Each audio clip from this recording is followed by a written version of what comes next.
we may therefore admit, though with a slight doubt derived from dreams, that the external world does really exist and is not wholly dependent for its existence upon our continuing to perceive it. अपन यहाँ तक आए.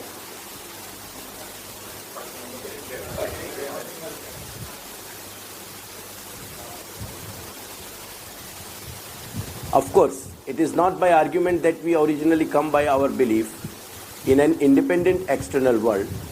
We find this belief ready in ourselves as soon as we begin to reflect.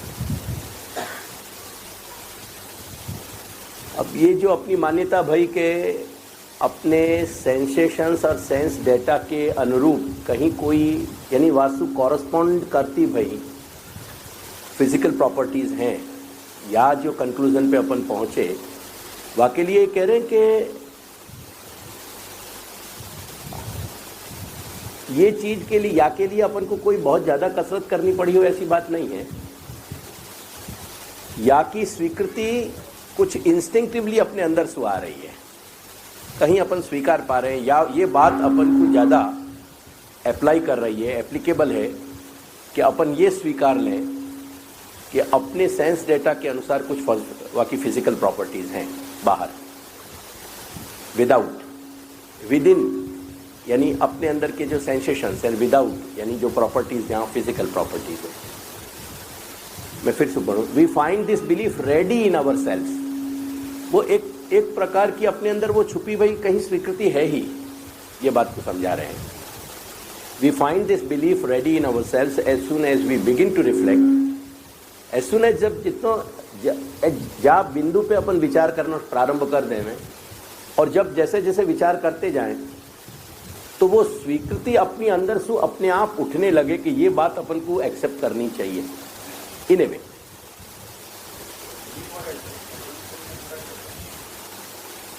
हाँ, नहीं ऐसा है कि assume करने को मतलब जनरली ये हो है कि अपन कोई चीज़ को थिंकिंग के प्रोसेस में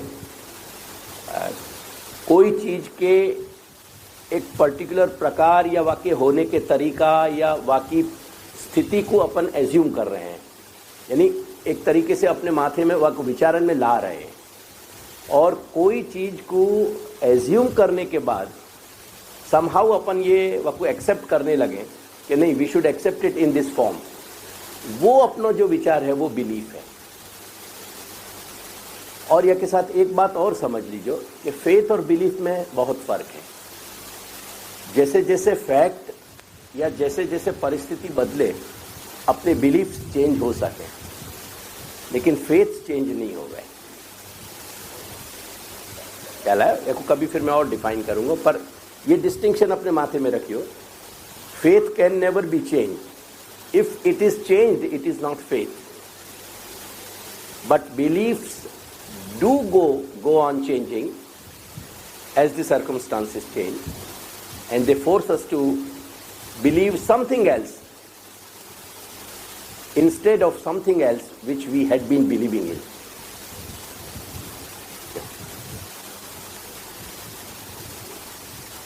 We find this belief ready in ourselves as soon as we begin to reflect. It is what may be called an instinctive belief.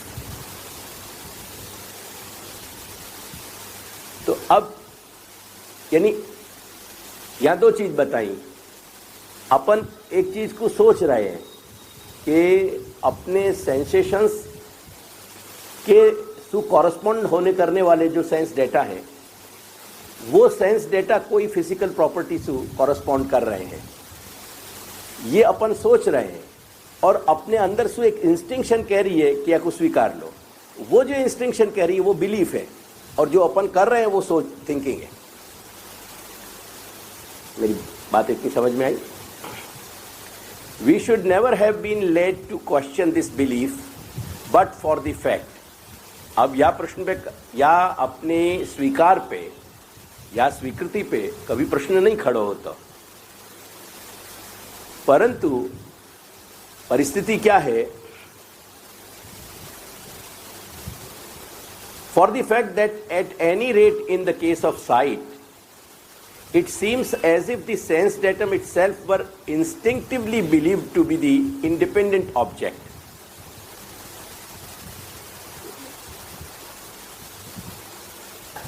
क्या कह रहे हैं ये? Again. We should never have been led to question this belief. कौन सा instinctive belief कौन सी चीज है कि our belief in an independent external world, ये अपना बिलीफ है. जब बिलीफ की बात चल रही है ना यहाँ, वो बिलीफ इन्हीं के शब्दन में अपन निकाल रहे हैं. वो बिलीफ क्या है? Independent external world. या को स्वीकार जो है, या को बिलीफ कह रहे हैं वो, या कि स्वीकार को, तो आपको इन्वर्टेड कॉमा में डालना हो तो डाल दीजिए. We find this belief ready in our self as soon as we begin to reflect. ठीक है, ये दूसरा सेंटेंस. या का third development, it is what may be called an instinctive belief. यानी एन इंडिपेंडेंट एक्सटर्नल वर्ल्ड को जो स्वीकार है वो इंस्टिंक्टिव बिलीफ है. यहां तक की बात आई. We should never have been led to question this belief. अब या विश्वास या स्वीकृति पे जो अपने प्रश्न खड़े हो रहे हैं, वो प्रश्न कभी खड़े नहीं होते बट फॉर द रीजन. लेकिन काय के कारण प्रश्न खड़े हो रहे हैं वो बात समझा रहे हैं. मेरी बात समझ में आई? यानी या स्वीकृति पे अस्वीकृति ऊपर प्रश्न ना થયા હોત, પરંતુ ક્યાં પ્રશ્ન થઈ રહ્યો છે આપણને, કે ક્યાં પ્રશ્ન ઉદ્ભવે છે એ. But for the fact that at any rate in the case of sight, अब ये इंद्रिय जन्य जो ज्ञान है, यानी जो सेंसेशन है, वहां में साइट के सेंसेशन की बात कर रहे हैं. Okay, it seems as if the sense datum itself, यानी ये ध्यान रखियो, सेंस डेटम सिंगुलर है, डेटा नहीं है वो. Sense datum itself were instinctively believed to be the independent object.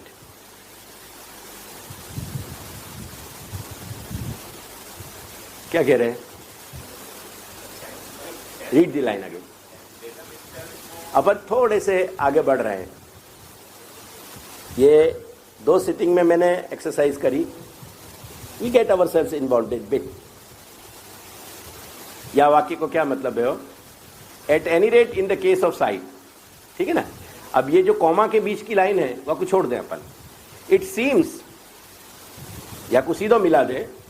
But for the fact that it seems as if the sense datum itself were instinctively believed to be the independent object. यहां तक बात clear है? Whereas argument shows, yeah, we should never have been led to question, but for the case of sight. यहां तक आए ना अपन ऊपर. अब मैं यह लाइन को अर्थ पूछना चाह रहा हूं कि it seems as if the sense datum, थोड़ी एक्सरसाइज करो. ये सेंस डेटम काय को है? The sensation of seeing. Let's yes, वो instinctively believe to be the independent object. हाँ, एग्जैक्टली, बहुत अच्छी बेटा. यानी सेंस डेटम जो अपने को सेंसेशन, जो सीइंग को सेंसेशन हो रहे हो है, वह सीइंग के सेंसेशन को जो सेंस डेटम है, वो सेंस डेटम इंस्टिंक्टिवली अपन को ये लग रहा है कि वो कहीं कुछ अलग है बाहर. Then you are. हाँ, यानी वो बिलीफ या कारण से ज्यादा स्ट्रांग आ रहे हो, इंस्टिंक्टिवली आ रहे हो. वहां में सबसे अपेरेंट रीजन जो है वो सीइंग को सेंसेशन है, साइट को. हाँ, मीन्स वो वह सीइंग के कारण अपना बिलीफ रीइंफोर्स हो रहा है. ठीक है ना. अब यहां तक. Whereas argument shows that the object cannot be identical with the sense datum. अब क्या बात कह रहे हैं कि अपन क्या है, अपनी साइट के कारण, सेंसेशन के कारण अपन सेंस डेटम को अलग मान रहे हैं. ठीक है ना. ये क्या कह रहे हैं कि whereas argument shows that the object cannot be identical with the sense datum. लेकिन अब तक की अपनी जो जर्नी भाई, वहां में ये बात निश्चित है कि सेंस डेटम अलग है और ऑब्जेक्ट अलग है. यहां तक आ गए? बहुत अच्छे. This discovery however, which is not at all paradoxical in the case of taste and smell and touch, gradually अब टेस्ट में क्या है, जो ऑब्जेक्ट मुंह में जाए ना वही को टेस्ट आवे। तो वहां में ऑब्जेक्ट, सेंस डेटम और सेंसेशन तीनों कहां मिक्सअप हो रहे हैं, it is hard to identify.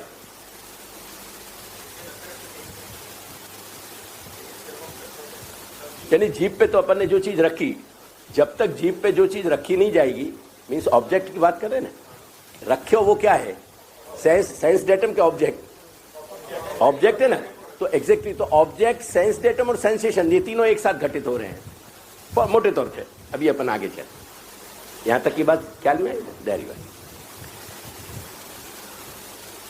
Which is not at all paradoxical in the case of taste and smell. जो पैराडॉक्स अपन को कहीं साइट के रिलेशन में खड़ो होने जा रहे हो, वो कहीं ना कहीं अपन को टेस्ट, स्मेल और साउंड में नहीं खड़ो हो रहे हो। साउंड अब जैसे मैं बोल रहा हूं इतने दूर से, पर मेरे बोलने की बात नहीं है, बात तुम्हारे कान में घुसने की है। तो वो जो तुम्हारे कान में घुस रहे हो, यानी जो प्रवेश कर रही है, अगेन बाकी वेव वगैरह के पैटर्न को छोड़ दें अपन, पर शब्द इन्हें वे वो ध्वनि या शब्द और वह ध्वनि को सेंसेशन अपन को जो हो रहे हो, यानी सेंस डेटम को जो सेंसेशन अपन फील कर रहे हैं, और जो वाक्य ध्वनि होने की बात ख्याल आ रही है कि ये हाई पिच है या लो पिच है, सॉफ्ट है कि मॉड्यूल्ड है या बड़ी स्वीट है कि हार्श है, एटसेट्रा एटसेट्रा एटसेट्रा। ये साउंड अपन को, साउंड के डिफरेंसेस अपन को ये जो ध्यान में आ रहे हैं, पर वो सब कुछ अपने कान में एक साथ घटित हो रहे हैं। ख्याल है, ये एग्जैक्टली वाकई सिमिलरिटी नहीं दे रहे। अब जैसे स्मेल है, तो स्मेल अपन को जैसे खाने को पदार्थ तो अपन को मुंह में रख के फिर मालूम पड़े, पर स्मेल को जो ऑब्जेक्ट है, वो ऑब्जेक्ट हाथ में लेने के बाद भी ऑब्जेक्ट आवे, अपने को स्मेल आवे, तो वो ग्रेजुअली एक के बाद एक, कुछ डिस्टेंट हैं, कुछ पास हैं, लेकिन इन सब की बजाय अपन को सीइंग में जो अपन साइट को जो सेंसेशन है, वहाँ में ज़्यादा प्रश्न खड़े हो रहे हैं। यानी वाकू अपन जो सेंस डेटम और ऑब्जेक्ट की बात चल रही है, जो अभी आगे ये बताएंगे, तो अभी फिलहाल ये तीन चीज क्लियर भाई ना माथे में। Exactly, it seems as if the sense datum itself were instinctively believed to be the independent object, whereas argument shows that the object cannot be identical with the sense datum. This discovery, however, which is not at all paradoxical in the case of taste and smell and sound, and only slightly so in the case of touch, leaves undiminished our instinctive belief that there are objects corresponding to our sense data.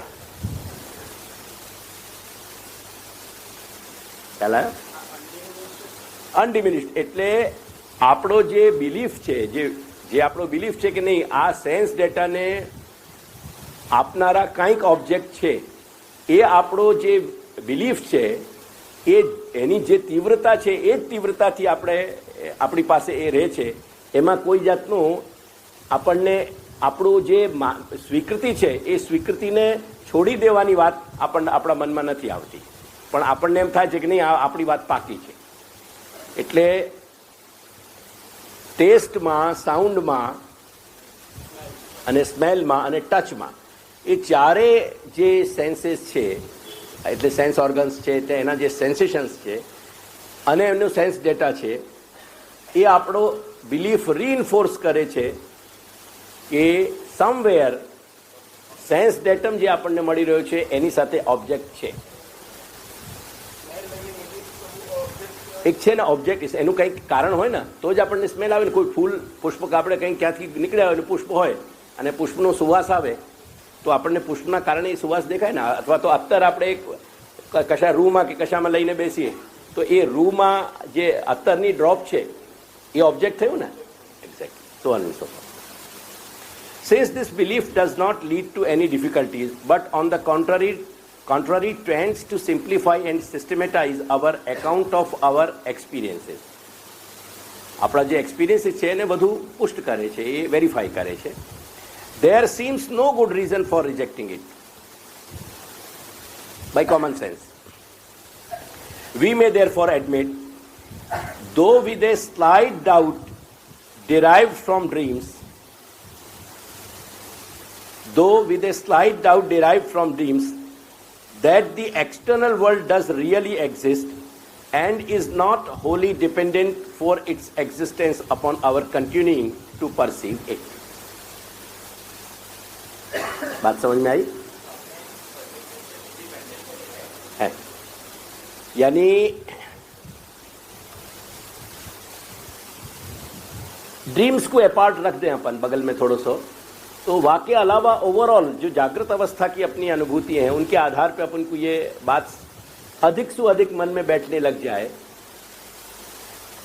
कि अपना जो sensations हैं, अपने जिन sense data वाको जो sense data के साथ जो correspond हो रही है, वो सेंसेशंस को कहीं कोई बेसिकली उन सेंस डेटा देने वाले कहीं ऑब्जेक्ट्स हैं.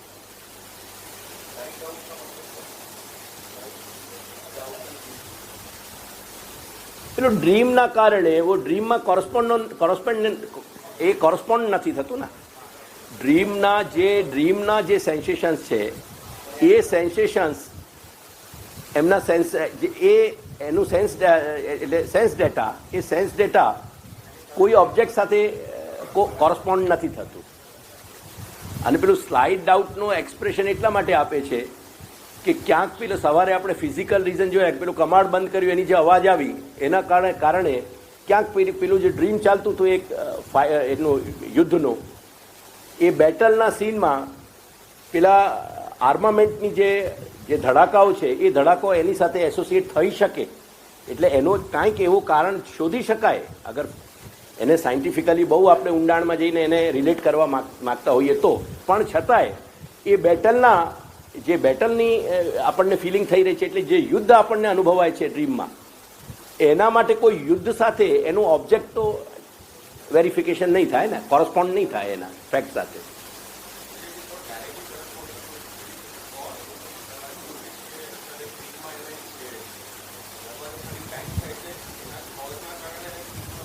એક્ઝેક્ટલી એ આખી ડ્રીમની એક આખી સાયકોલોજી બતાવવામાં આવી છે કે મોટાભાગે શું થાય છે.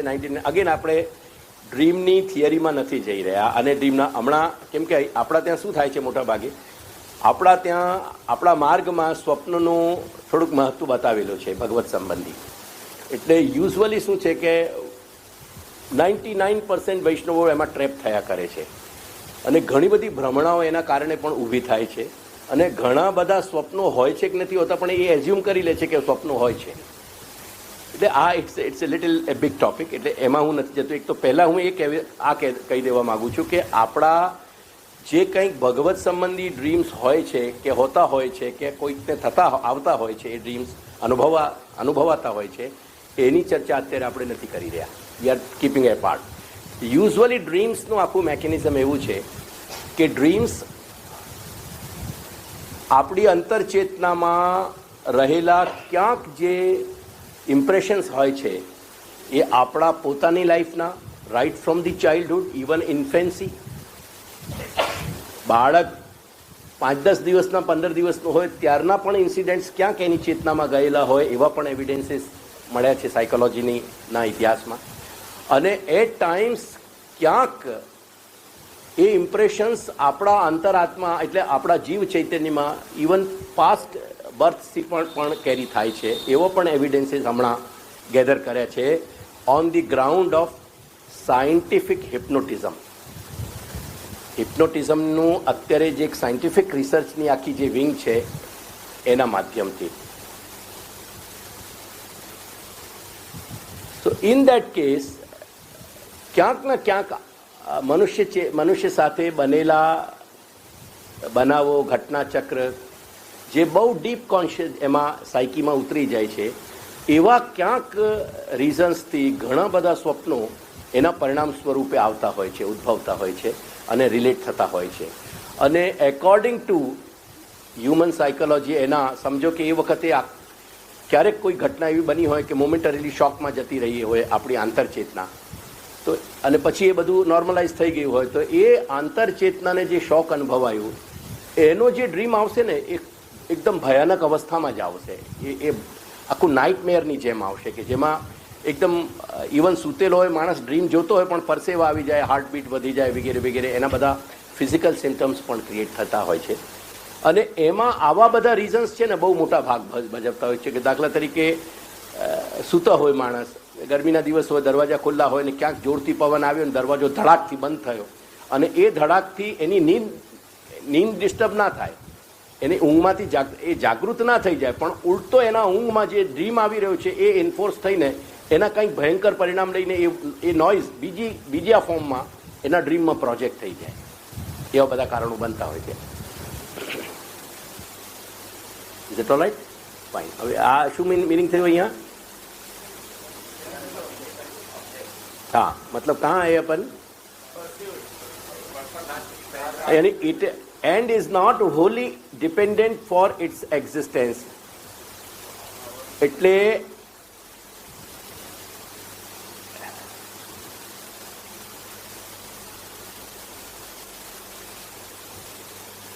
આને ક્યાંથી જોડીશું? એક મિનિટ.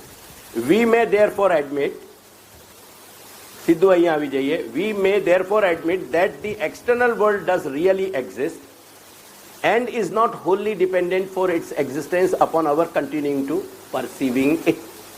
આપણે એને પરસીવ કરતા હોઈએ જ તો જ એ એક્ઝિસ્ટ કરતું હોય છે એવું નથી. એટલે આખું વાક્ય પહેલાં બનાવી દઈએ ને તો એનાથી સીધું થઈ જશે.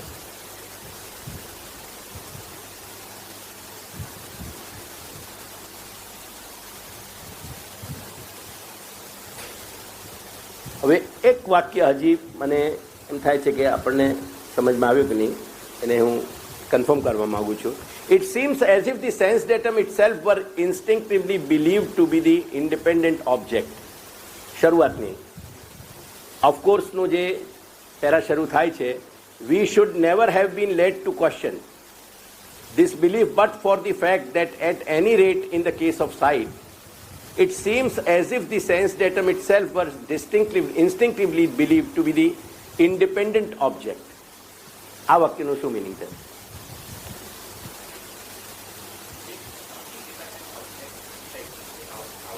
अपन साइट की बात कर रहे हैं. विद द बैकग्राउंड एक बात और हिंट दे दूं.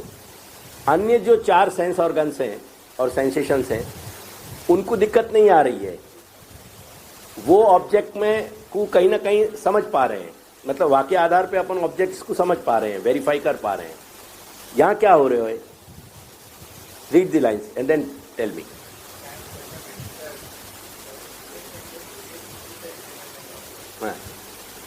यानी सेंस डेटम क्या भयो?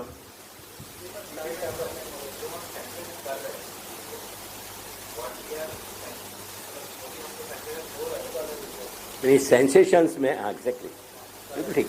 सेंसेशंस के कारण जो विजुअल इमेजेस हमको आ रहे हैं, let us be very clear about it, जो विजुअल इमेज क्रिएट हो रहे हैं वो सेंस डेटम है. एग्जैक्टली. अब कारण क्या बन रहे हो कि यूजुअली अपन विजुअल इमेजेस में ट्रैप हो जा रहे हैं.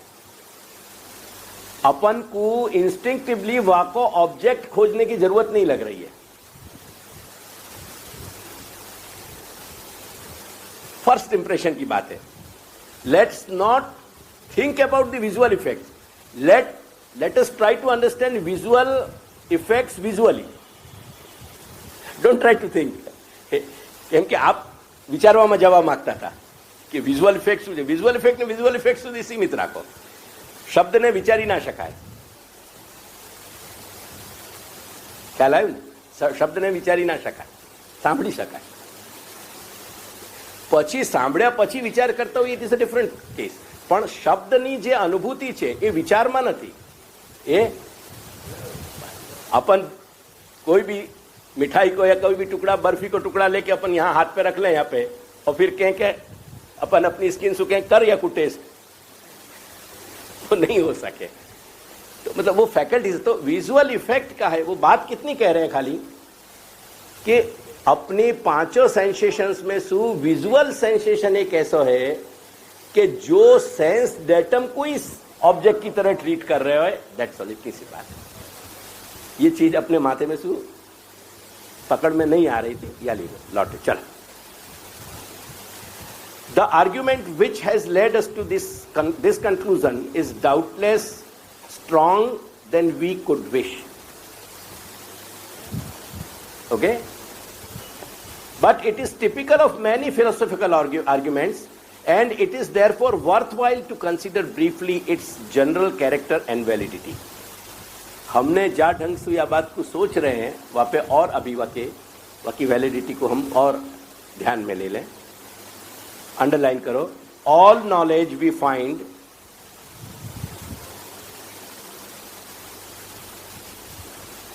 ठीक है ना. All knowledge we find means what we perceive. That's all. Then drop the word. All knowledge must be built upon our instinctive beliefs. All knowledge. And if these, ये these जो है ना, वाकु एरो लगा के belief लिख लो. These is indicated for the beliefs.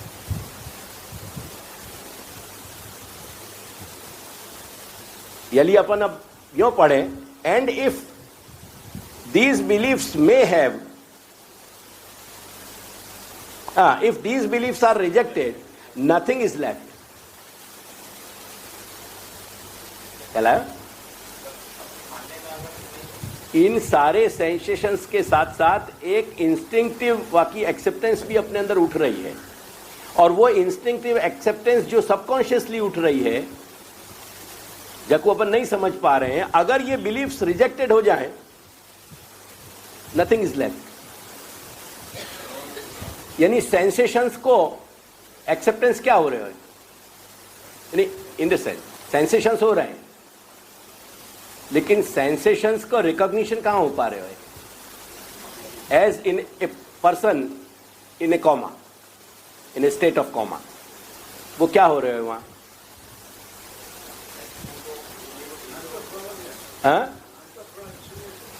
હા, એટલે એના વધારે એનાલિસિસમાં ના જઈએ, કેમ કે ટેકનિકલ એનાલિસિસ ફર્ધર કોમ્પ્લિકેશન્સ ઊભા કરી દે છે. પણ સિમિંગલી જે સેન્સેશન્સને વિધાઉટ સિમિંગલી એની ટાઈમ ગેપ આપણે રિકોગ્નાઇઝ કરી રહ્યા છીએ અને ઇન્સ્ટિંક્ટિવલી જેને એક્સેપ્ટ કરી રહ્યા છીએ, એટલે આપણે એ સેન્સેશન્સને હકીકત માની રહ્યા છીએ કે હા આ રીતે છે. એવી acceptance A person in A state of comma એને નથી થઈ રહી. એક્ઝેક્ટલી એને કોગ્નિશન નથી. અને કોગ્નિશન નથી, ધેરફોર એ કહે છે કે nothing is left in a way. એટલે again all knowledge must be built upon our instinctive beliefs, and if these beliefs are rejected, nothing is left. But among our instinctive beliefs, some are much stronger than others. While many have, by habit and association, become entangled with other beliefs. એટલે કેટલાક આપણા સ્વીકાર, એટલે કેટલીક આપણી સ્વીકૃતિઓ ક્યાંક બીજી સ્વીકૃતિઓ સાથે પણ ભળી જાય છે, કંઈક એન્જોઈન થઈ જાય છે, એન્ડ નોટ રિયલી ઇન્સ્ટિંક્ટિવ, એન્ડ એ ઇન્સ્ટિંક્ટિવ નથી આવતી. દાખલા તરીકે કન્ડિશનિંગ, જે કન્ડિશનિંગ છે એ કન્ડિશનિંગમાં શું થાય છે, जैसे अपन को अंधेरे में धुंधली आकृति दिखाई दे रही है. अब प्रश्न ये खड़ो भयो कि ये एक लकड़ी को ठूंठ खड़ो भयो, यानी वृक्ष को, और वह वृक्ष को ठूंठ और एक आदमी भी खड़ो भयो है. तो प्रश्न ये खड़ो हो रहे हो कि दोनों आदमी एक दोनों ये ठूंठ खड़े भये हैं. ख्याल है, वृक्ष के ठूंठ, गुजराती में तुम जो भी कहते हो. अब somebody कोई न कही कि नहीं ये आदमी लग रहे हैं, और वाकई तुम या ओपिनियन से, वाकई या बिलीफ से तुम्हारा बिलीफ प्रभावित हो गए हो, तुमने भी कंडीशनिंग में कही हाँ बराबर है, ये थर्ड नहीं है, आदमी है. तो ऐसे एक बिलीफ दूसरे बिलीफ से प्रभावित हो जाए, वह बात की बात कर रहे हैं. But falsely suppose to be part of what is believed instinctively. तो इंस्टिंक्टिव बिलीफ, और कभी कभी उन बिलीफ के साथ कोई और बिलीफ भी जुड़ जाए, जिनके कारण अपना परसेप्शन जो है बेसिकली डिस्टॉर्टेड हो जाए। परसेप्शन ही मीन्स जो अपन परसीव कर रहे हैं, एक कंडीशनिंग क्रिएट हो गई ना अपन को। तो कंडीशनिंग क्रिएट होने के कारण कंडीशनिंग अपनी जो इंस्टिंक्टिव बिलीफ है, जो इंस्टेंटली खड़े हो रहे हो, वह इंस्टेंटली खड़े होने वाले इंस्टिंक्टिव बिलीफ को सबड्यू कर दियो वाले, या वह के साथ मिक्स हो गया तो प्रभावित किया ना वाले, ऐसा भी हो गया। ये कहना इतना ही चाह रहे हैं कि कुछ एक हमारे बेसिक इंस्टिंक्टिव बिलीफ हों, वो इंस्टिंक्टिव बिलीफ जो है वो उनमें कुछ बहुत स्ट्रांग हों, तो वो अपने को ऑन दी साइमल्टेनियसली, हमें अपन को कोई टाइम का ऑर्डर नहीं प्रतीत हो गए, पर अपन को एक्सेप्ट हो ही जाए कि हाँ यही चीज़ है, ये होना चाहिए। लेकिन कुछ अपने बिलीफ ऐसे हों कि जो अपनी और भी कंडीशनिंग के आधार पे कहीं उनके और दूसरे बिलीफ्स के मिल जाने के कारण उनको जो फोर्स हो गए वो सब ड्यू हो जाए। इतनी सी बात कह रहे हैं। बहरहाल इनको कहने को तात्पर्य है कि समवेयर अपने सेंसेशन के साथ अपने अंदर के कुछ बिलीफ भी ऐसे हैं कि जो ये बात को कहने के लिए अपन को बाध्य कर रहे हैं, फोर्स कर रहे हैं कि कहीं सेंस डेटम या सेंस डेटा के लिए कॉरस्पॉन्ड करने वाले फिजिकल ऑब्जेक्ट्स भी हैं। और ये फैक्ट सिर्फ सेंसेशन के आधार पर ही घटित नहीं हो पा रहे हो, पर सेंसेशन के साथ साथ कहीं अपने अंदर एक आंतर स्वीकृति भी उनकी है। एक इतना या मैं इन्हें फर्दर ऐड किया।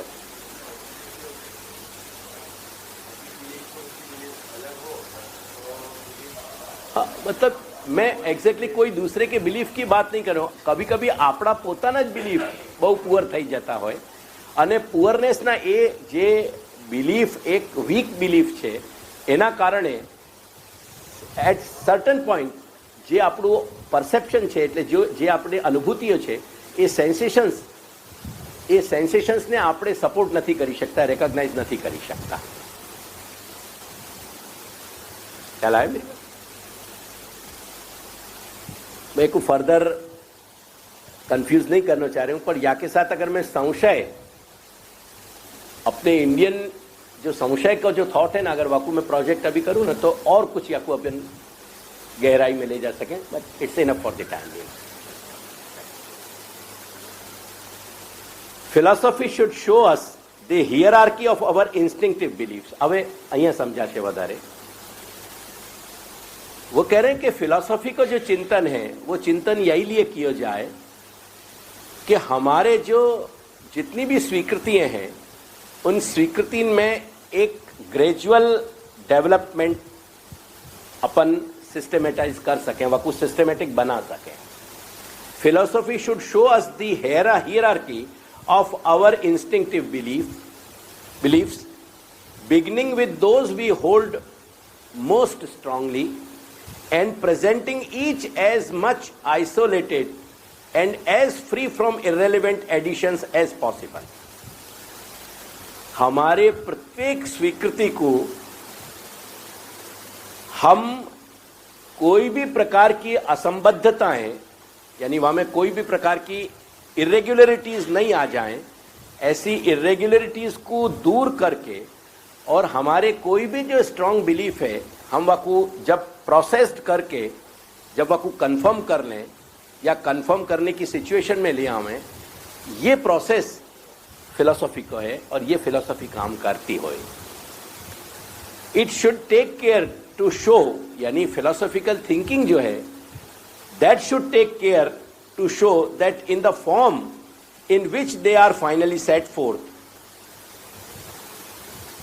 ठीक है, अब यहां से अपन अंडरलाइन करेंगे, our instinctive beliefs do not clash.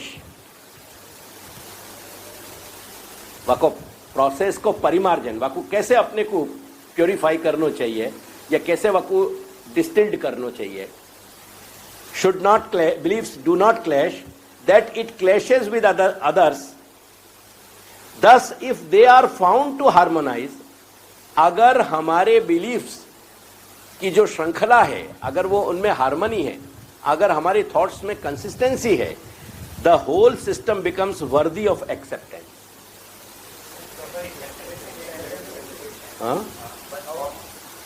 There can never be any reason for rejecting or saying.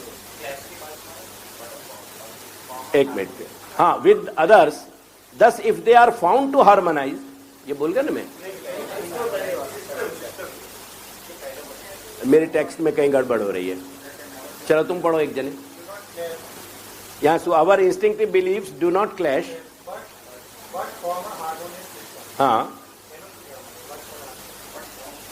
But form a harmonious system, यानी हार्मोनियस उनमें अपने, हाँ, उनमें अपने वैचारिक श्रृंखला में, यानी स्वीकृति की श्रृंखला में क्लैश नहीं होना चाहिए, यानी कॉन्ट्रडिक्शन नहीं आना चाहिए, संगति आनी चाहिए।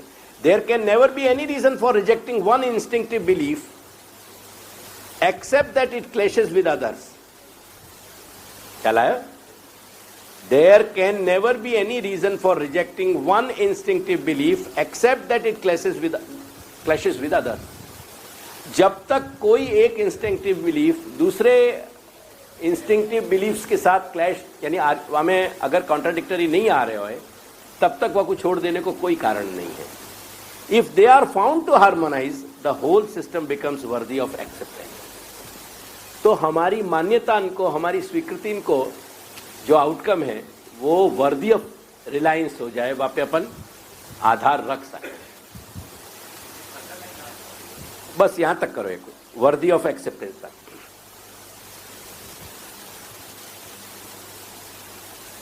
It is of course possible that all और एनी ऑफ अवर बिलीव्स में बी मिस्टेकन। वो डाउट हर जगह आवे को घूम।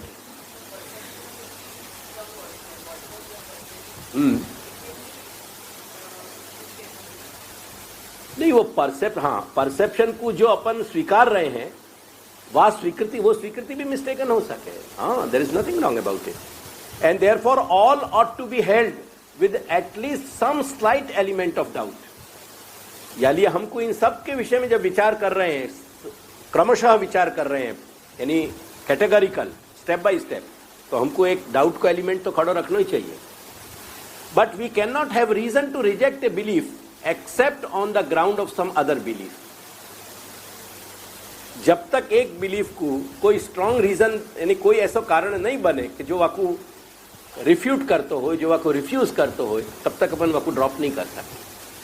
Hence, by organizing our instinctive beliefs and their consequences, हमारी स्वीकृतियां और वह स्वीकृति के कारण उठते भाई जो परिणाम है, उन परिणामन के आधार पे, by considering which among them is most possible if necessary to modify और एबंडन, वह में मॉडिफिकेशन करें या वो कुछ छोड़ दें, at one point we can arrive on this basis, on the basis of accepting as our sole data what we instinctively believe at an orderly systematic organization of our knowledge, in which though the possibility of error remains, its likelihood is diminished by the interrelation of the parts. यद्यपि वहां में भूल की संभावना हो सके, लेकिन तो भी वो भूल की संभावना बहुत हटा दी नहीं जाए, रूल आउट करी जा सके, क्योंकि एक पार्ट अगर दूसरे पार्ट हुआ थॉट के में, वह स्वीकार में अगर कहीं मिल रहे हो चेन की तरह कड़ी, तो फिर कोई दिक्कत नहीं आएगी वहां में। By the critical scrutiny which has preceded acquiescence, acquiescence means स्वीकार, आगे acquiescence, acquiescence को मतलब है कोई बात को स्वीकार कर लेना, एक्सेप्ट कर लेना। This function at least philosophy can perform. तो हमारे जो सेंस डेटा के कारण जो भी सेंसेशंस आ रहे हैं, उन सेंसेशंस की कहीं हमारे अंदर एक जो स्वीकृति उठ रही है इंस्टिंक्टिवली, उन इंस्टिंक्टिव स्वीकृति को अपन को सिस्टमेटिक वैचारिक प्रोसेस को ऑर्गेनाइज करना चाहिए, वहाँ पे सोचना चाहिए, वहाँ में ये देखना चाहिए कि हमें कहीं भूल है या कहीं वीकनेसेस हैं, तो उन वीकनेसेस को दूर करना चाहिए, और वह स्ट्रॉन्ग बिलीफ्स की एक्सेप्टेंस की कड़ी को मिला के ऑर्गेनाइज करके वह थॉट को परिमार्जित करना चाहिए, वह को पूरा प्रोसेस करना चाहिए, क्लियर करना चाहिए। This function at least philosophy can perform. Most philosophers rightly or wrongly, believe that philosophy can do much more than this, that it can give us knowledge not otherwise attainable, जो ज्ञान कहीं और से नहीं प्राप्त कर सके वो अपने को फिलोसफी दे सके. Anyway, concerning the universe as a whole and concerning the nature of ultimate reality, या सब के विषय में अपन को ज्ञान दे सके है. Weather this be the case और नॉट, क्योंकि रसेल ये नहीं माने खुद कि फिलोसफी ये काम कर सके, तुमको ज्ञान दे सके, या लिए वो अपनी बात को यहाँ इतना कह रहे हैं. Whether this be the case और not, the more modest function we have spoken of, inquiry को, वो फंक्शन जो है can certainly be performed by philosophy and certainly suffices for those who have once begun to doubt the adequacy of common sense. जो अपने common sense के आधारण को question करने लग गए हैं, एटलीस्ट उनके आधारण को फिलोसफी बहुत अच्छी तरह सॉल्व कर सके, और वहाँ में वो पर्याप्त सक्षम भी है to justify the arduous and difficult labours that philosophical problems involve.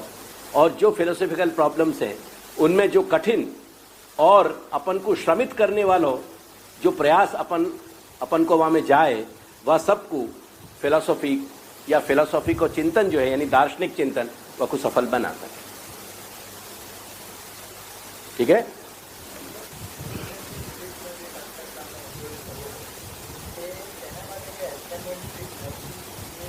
नहीं, मैं समझाऊं या मैं क्या बात है ये सारी.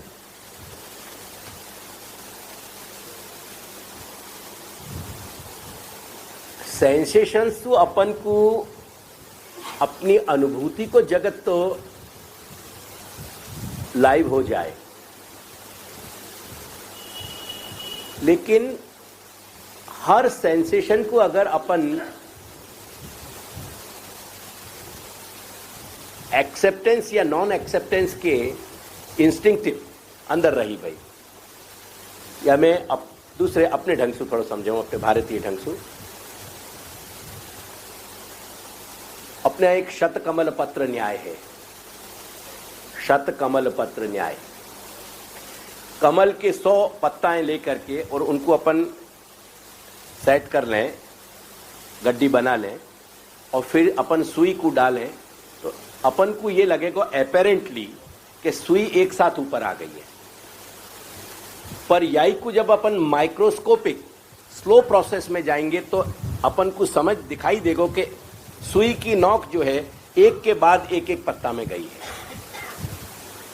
पर वो जो फ्रिक्शन ऑफ मोमेंट है वो इतनी जल्दी साइमल्टेनियस है, दोनों की स्थिति घटना चक्र दोनों इतना सहित है कि उनमें अपने को डिफरेंस मालूम नहीं पड़ रहा है. बहुत माइन्यूट वको डिफरेंस है. तो सेंसेशन और सेंसेशन की एक्सेप्टेंस में बिल्कुल यही स्थिति है. एग्जैक्टली सेंसेशन और सेंसेशन का एक्सेप्टेंस एक साथ घटित हो गए, बट ऑर्डरली घटित हो गए. ख्याल आया ना. यानी जैसे बहुत स्वादु कोई वस्तु अपन ने जिह्वा पे रखी, तो द मोमेंट अपने टेस्ट बर्ड्स ने वह प्रोसेस करके ब्रेन सु अपन को सूचना दी नहीं और अपने मुंह से आहा निकल गई. ख्याल आया ना. कोई स्वादु पदार्थ को याद करो जो तुमको बहुत स्ट्रांगली स्वादु लगता हो, and at the moment if you are honest feel करो कि तुम्हारे मुंह में कुछ हरकत शुरू हो गई. ख्याल आया. एग्जैक्टली होएगा, वो पानी आएगा, थोड़ा सा भीनास आएगी. वह को कारण है कि these are our these are our primitive reflexes. अनादिकाल सु मनुष्य चेतना में ये घटित होते चलो जा रहे हो ना, तो ये चीजें चेतना के अंदर मैकेनिज्म में चली गई है. वो है नहीं वह चेतना के मैकेनिज्म में, लेकिन अंदर इंस्टिल हो गई है. तुम्हारी नई टेक्नोलॉजी के शब्द के माध्यम से कहूं, बाय डिफॉल्ट. ख्याल आ रहा है. वो बाय डिफॉल्ट हो गई.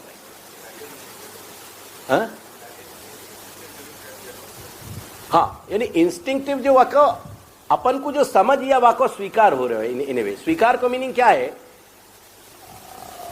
एज इट इज अपने अंदर घटित हो गई वो बात. वहां में अंदर से कोई हाँ या ना नहीं आवे. એક્ઝેક્ટલી, પણ આપણે એને એક્સેપ્ટ કરતા જઈએ છીએ. એક મૂવીમાં કાંઈ ચાલતું હોય છે, એનાથી આપણા ઇમોશન્સ ઇવોક થાય છે કે નથી થતા? થાય છે ને. For what reason? આપણે ક્વેશ્ચન કરીએ જ કોઈ દિવસ? It is a third hand process થઈ ગયું. એ ઘટના જ્યારે એક્ટ અપોન કરવામાં આવી, એને ફિલ્મવામાં આવી, એ ફિલ્મ જે છે સેલ્યુલાઇડનું આખું પ્રોસેસ, જે આખું જે સિન્થેટિક મટીરિયલ છે, એ ક્યાંક પ્રોજેક્ટ ઉપર લાઇટ રેઝ અને એ બધા સિસ્ટમથી ક્યાંક જુદું ચાલે છે, અને એક થર્ડ પછી મીડિયમ આવ્યો સ્ક્રીનનું. એટલે તમને જે અનુભવાય છે, એક્ટિંગ જ્યારે થતી હતી એને એક્ટ અપોન કરવામાં આવતું હતું, ભલે આર્ટિફિશિયલી, પણ એક્ટ અપોન કરવામાં આવતું હતું. એ એક્ટ અપોન કરવામાં આવતું હતું, એ રિયાલિટી હતી. એટલે જ્યાં એને એક્ટ અપોન કરવામાં આવ્યું, એને પછી પિક્ચરાઇઝ કરવાની, એટલે એને ફિલ્મમાં, એના આખી ફ્રેમ્સમાં સેટ થયું. કોઈ પણ ફિલ્મ જે છે ને, એ ફિલ્મ હંમેશા જે સેલ્યુલાઇડનો જે પીસીસ હોય છે એ ચાલતા ફરતા નથી હોતા. એમાં મૂવી નથી હોતી, એમાં તો નાના નાના ફ્રેમ હોય છે. એ ફ્રેમ એટ સર્ટન લાઇટ અને સ્પીડના જે પ્રોસેસમાં ટેકનિકથી એ તમારા પ્રોજેક્ટ કરવામાં આવે છે. એટલે એક રિયાલિટી જે એક્ટ અપોન, એને કેમેરામાં લેવામાં આવ્યું વિધિન એ ફ્રેમ્સમાં, એનો પ્રોજેક્ટરમાં મૂકવામાં આવે, અને એ પ્રોજેક્ટે તમારા સ્ક્રીન ઉપર પ્રોજેક્ટ કર્યો. એટલે 3 મીડિયમ વચ્ચે આવી ગયા. Just try to think. અને એનાથી તમે પ્રભાવિત થઈ રહ્યા છો. તમને સુખ દુઃખ વગેરે વગેરે વગેરે, હસવું કરવું બધું થઈ રહ્યું છે. તમે એક ક્ષણ માટે એવું ત્યાં વિચારવાની તમને જરૂર પડી કે આ બધું પડદા ઉપર થઈ રહ્યું છે, બીજું કશું નથી જરૂર પડતી. You don't even think for a split second. Exactly એવી જ રીતે એક્સેપ્ટન્સ પણ ઘટિત થતી હોય છે આપણા અંદર. એના માટે આપણને વિચારવું નથી પડતું, એમ હું કહું છું. એ सबकॉन्शियस છે આખું प्रोसेस. तो वो एक्सेप्टेंस जो है ना, वो सबकॉन्शियस लेवल की सारी अपनी अंदर की, यानी को और एनालाइज करें अपन. अगेन सेंसेशंस को जो कारण है ना, वो सेंसेशंस क्या हो रहे हो कि अपनी तत्त इंद्रिय में जो ऑब्जेक्ट है, as we have already assumed even अपने या प्रोसेस में, कि कहीं कुछ ऑब्जेक्ट है कि जो डेटा अपन को सेंस डेटा दे रहे हैं, वो सेंस डेटा समहाउ अपने अंदर एक वाइब्रेशन पैदा कर रहे हैं. ये क्या है? Wave motions. अगर साइंस थोड़ा तुम लोगों ने पढ़ी हुआ को ध्यान दो, वेव मोशन क्या है?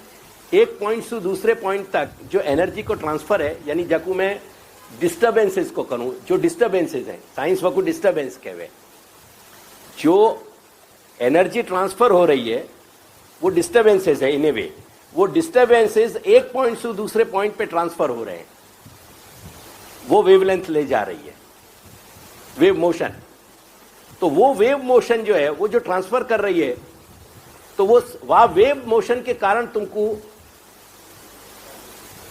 तुमको सेंसेशन हो रहा है. जैसे एक बात कहूं, जो तुमको लाइट दिखाई दे रही है ना, वो लाइट साइंस की डिक्शनरी में लाइट नहीं है. साइंस की डिक्शनरी में वेव्स हैं और फोटॉन्स हैं.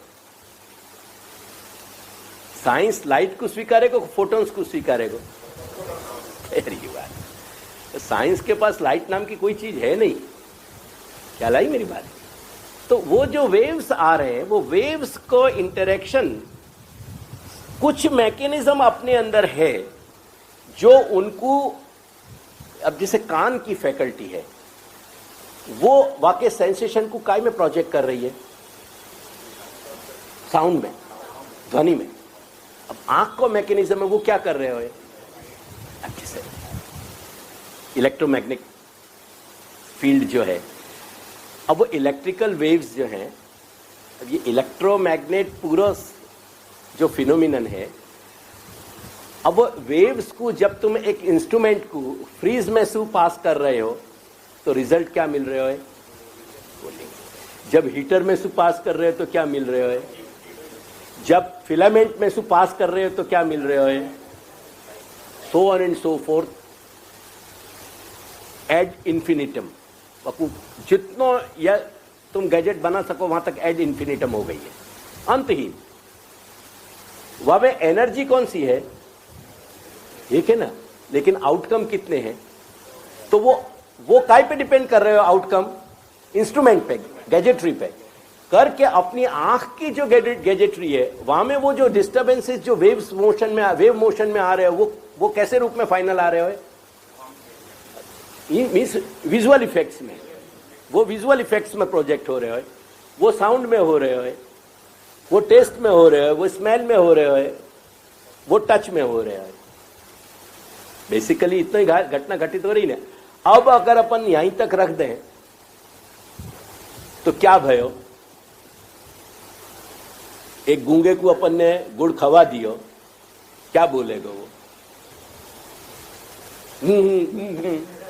यासु क्या भयो? मीठो है, खट्टो है, खारो है, फीको है, क्या है भयो? क्या ऐसी सिचुएशन क्रिएट भाई ना। तो अब ये डेटा को करनो क्या? ये डेटा को वो शतपत्र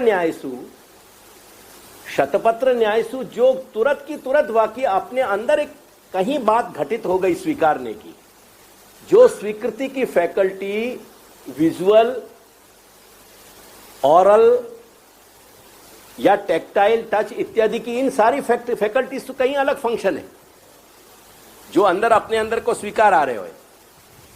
वह स्वीकार ने वह दृश्य को एक्सेप्ट कियो ना कि ये कुछ ये दृश्य है, जा दृश्य को फिर तुमने क्लासिफाई कियो कि ये पसंद आ रहे हो या नहीं पसंद आ रहे हो। रिस्पॉन्स आया ना तुम्हारा।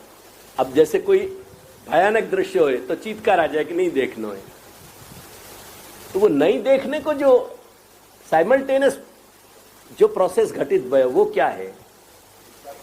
वो इंस्टिंक्टिव बिलीफ है। या कुछ जितना सोचेंगे ना तो अपन को ये समझ में आएगी बात।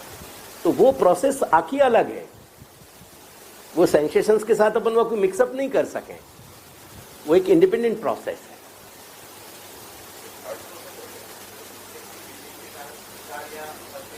हाँ नहीं, अगेन ऐसे तो फिर रिस्पॉन्सेस की रिएक्शन वो बात एक, वो तो फिर श्रृंखला चली जाएगी। Let us not talk about it, वो तो बहुत आगे चले जाएंगे। पर बेसिकली मैं इतना ही समझाना चाह रहा हूं कि जितने सेंसेशंस हैं उन सेंसेशंस को, जैसे मैं एक बात कहूं, ये टेक्टाइल यानी जो स्पर्श को जो अनुभूति है वहां में कहीं प्लेजर या पेन है?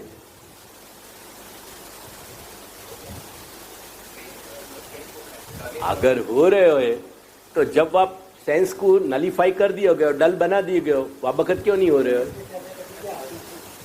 क्यों नहीं हो रहे हो? लोकल एनेस्थीसिया कर दिया, फिर कहाँ क्यों तकलीफ हो गए? तो वो पेन और प्लेजर की जो फीलिंग है वाकू कहीं कोई वाकई साथ रिलेट कर रहे हो कि नहीं? वो फैकल्टी कह रहे हो। ऐसे हर चीज को रिलेट हो रही है, वो कहीं वह कोई एक्सेप्टेंस आ रही नहीं। इन सब एक्सेप्टेंस से पहले एक एक्सेप्टेंस ये आ रही है कि अपन को जो दिख रहा है वह अपन स्वीकार रहे हैं कि वो कुछ है, वो वहां इंस्टिंक्टिव बिलीफ की बात कर रहे हैं। तो कहीं कोई एक प्रोसेस है, वाकई सेंसेशन की जगह खत्म हो गए, वो आगे नहीं बढ़ रहे हैं। यहां तक की बात समझ में आई? एग्जैक्टली। देखो एक बात को समझो, या बात को और समझाओ। अपने यहां जो इनको क्या कहा गया है? शब्द, स्पर्श, रूप, रस, गंध, ये तन मात्रा है। अब तन मात्रा में क्या है अपने यहां? तद-एव, ये वाको अर्थ है। तत-एव, तत् यानी वो जो परोक्ष में कोई बात है, यानी परोक्ष का क्या मीनिंग हो गए? एक परोक्ष अपनो परिचित परोक्ष हो गए और एक अपरिचित परोक्ष हो गए। अभी तो अपने घर में अपने रूम में कुछ रख के आए होगो, एट द मोमेंट वो परोक्ष है अपेरेंटली, लेकिन परोक्ष नहीं है, क्योंकि वह को मेंटल साक्ष्य तो को हो रहे हो। क्या लाई मेरी बात? एक परोक्ष वो है जो इंद्रियातीत है।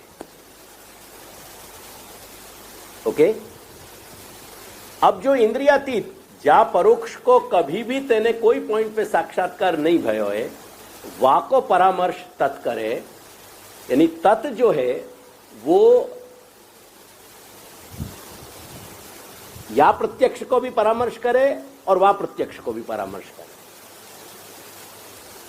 एक तो ज्ञात परोक्ष है जो अभी अपन ने बात समझी, एक अज्ञात परोक्ष है।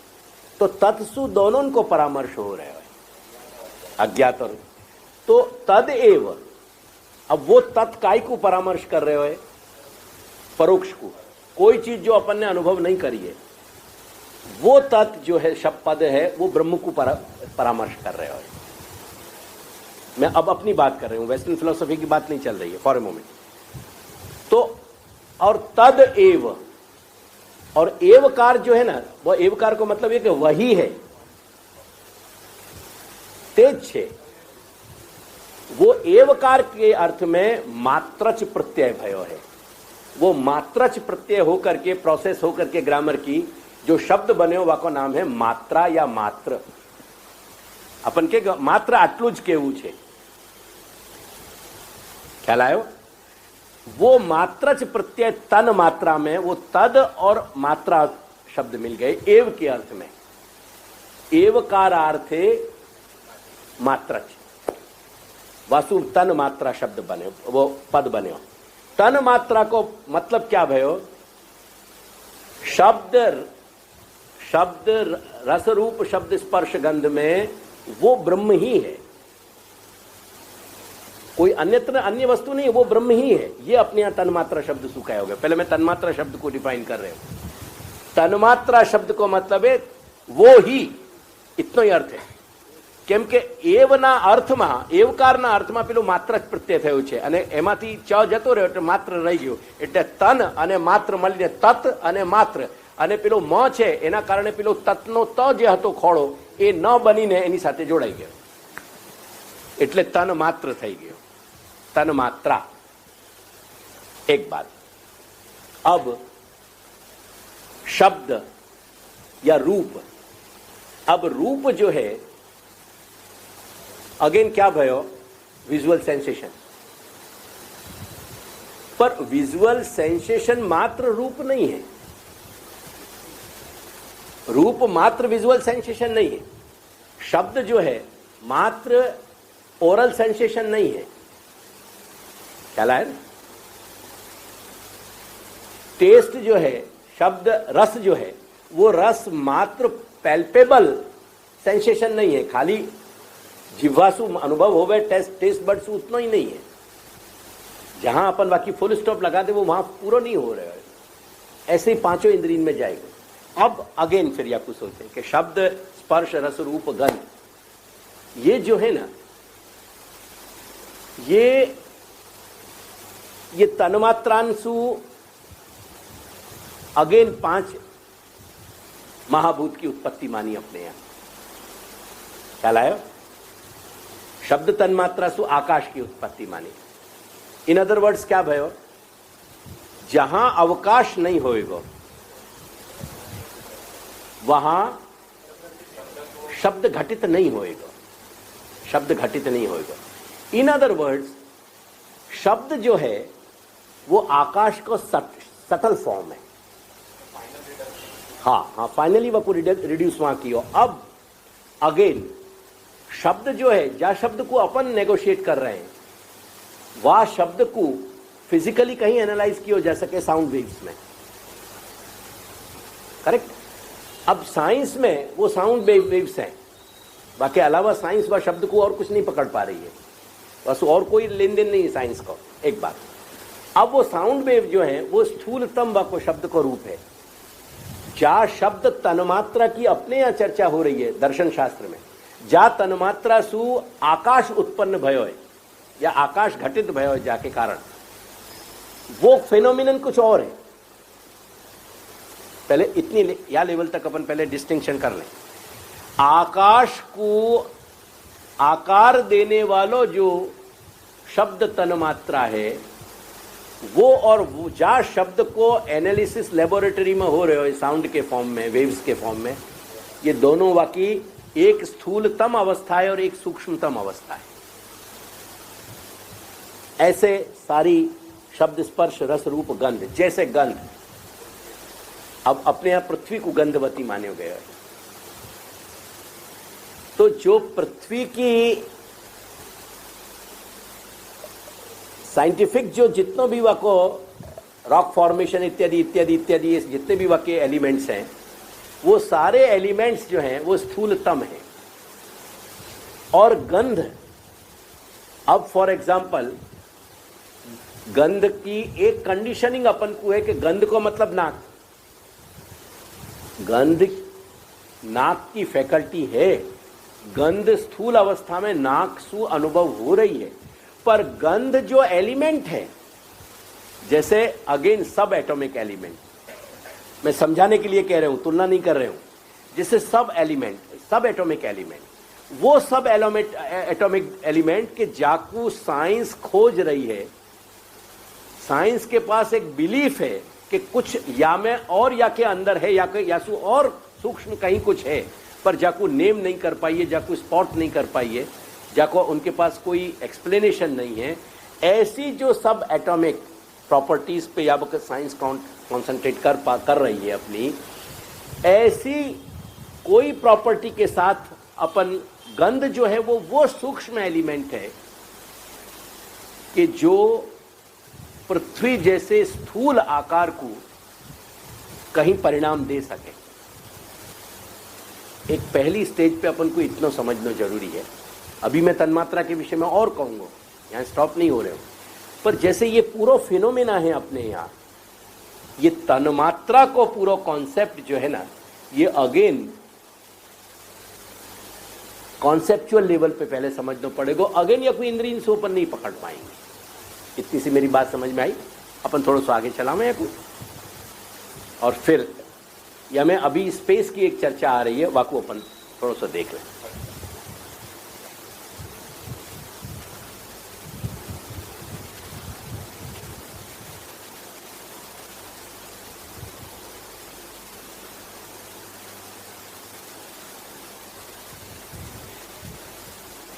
अब ये द नेचर ऑफ मैटर पे चल रहे हैं यहां।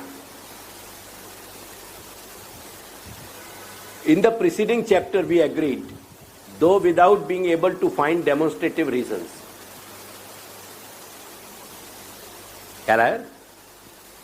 That it is rational to believe that our sense data, for example, those which we regard as associated with my table, are really signs of the existence of something independent of us and our perception. या the existence of something, या को underline कर दो, independent of us and our perceptions, यहां तक क्या लाया।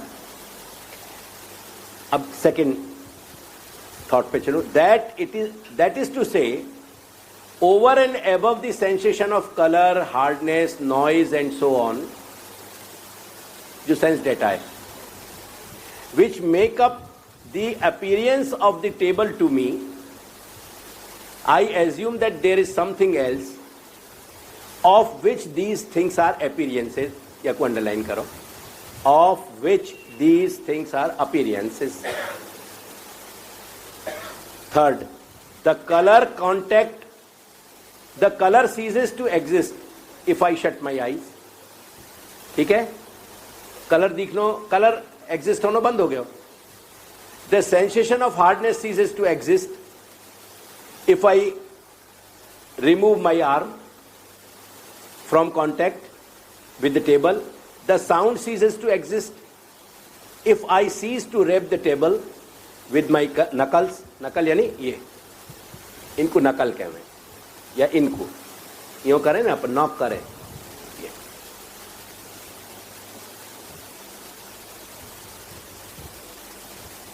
But I do not believe, अब at the same time, अगर अपन ने नकल से रैप करना बंद कर दिया, तो वो रैपिंग, जब रैप बंद हो गया तो साउंड बंद हो गई, साउंड खत्म हो गई। तो कह रहे हैं कि But I do not believe that when all these things cease, the table ceases. इतना मेरे अंदर इंस्टिंक्टिव बिलीफ है, स्वीकार है. On the contrary, I believe that it is because the table exists continuously that all these sense data will reappear when I open my eyes, replace my arm, and begin again to rap with my knuckles. The question we have to consider in this chapter is, what is the nature of this real table which persists independently of my perception of it? ख्याल आ गया यहां तक? To this question, physical science gives an answer, somewhat incomplete, it is true, and in part still very hypothetical, but yet deserving of respect so far as it goes. Physical जो science है, physics जो है, बाकी जो जवाब है उनसे बहुत संतोष नहीं हो गए, लेकिन समहाउ एलिमेंट्री लेवल के लिए वो पर्याप्त हैं अपने पास. Physical science more or less unconsciously has drifted into the view that all natural phenomena ought to be reduced to motions. In a way, physics की एक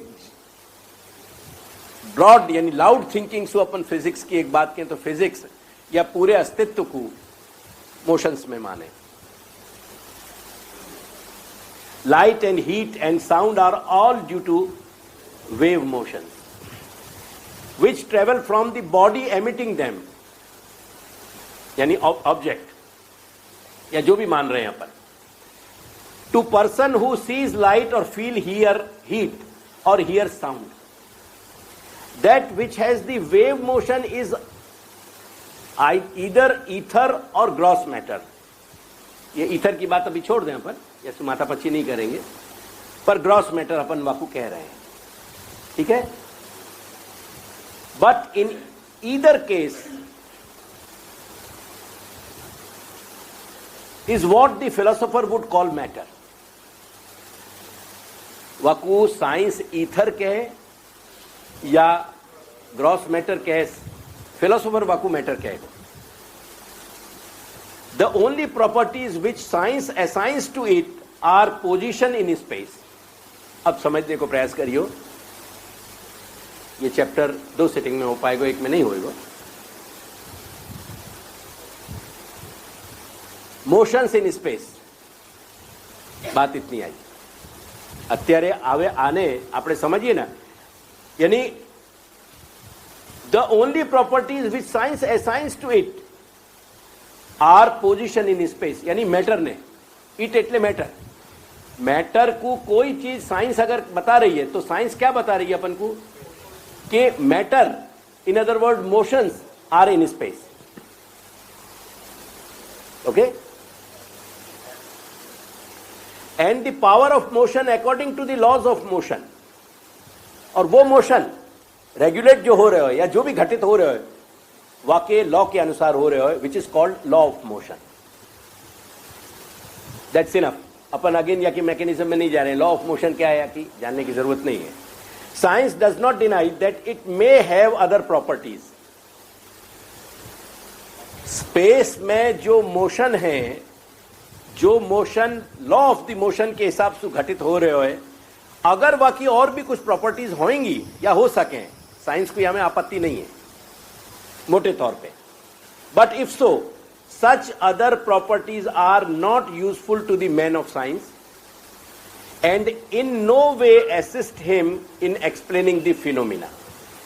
उन प्रॉपर्टीज से साइंटिस्ट कंसर्न नहीं है, क्योंकि वो और जो भी अगर मोशन के अतिरिक्त कोई प्रॉपर्टीज हैं तो वो प्रॉपर्टीज जो साइंटिस्ट या फिजिकल जगत को कारण खोज रहे हो, वाकू कारण खोजने में वो हेल्प नहीं कर पा रहे हैं. वो अदर सब जो वाके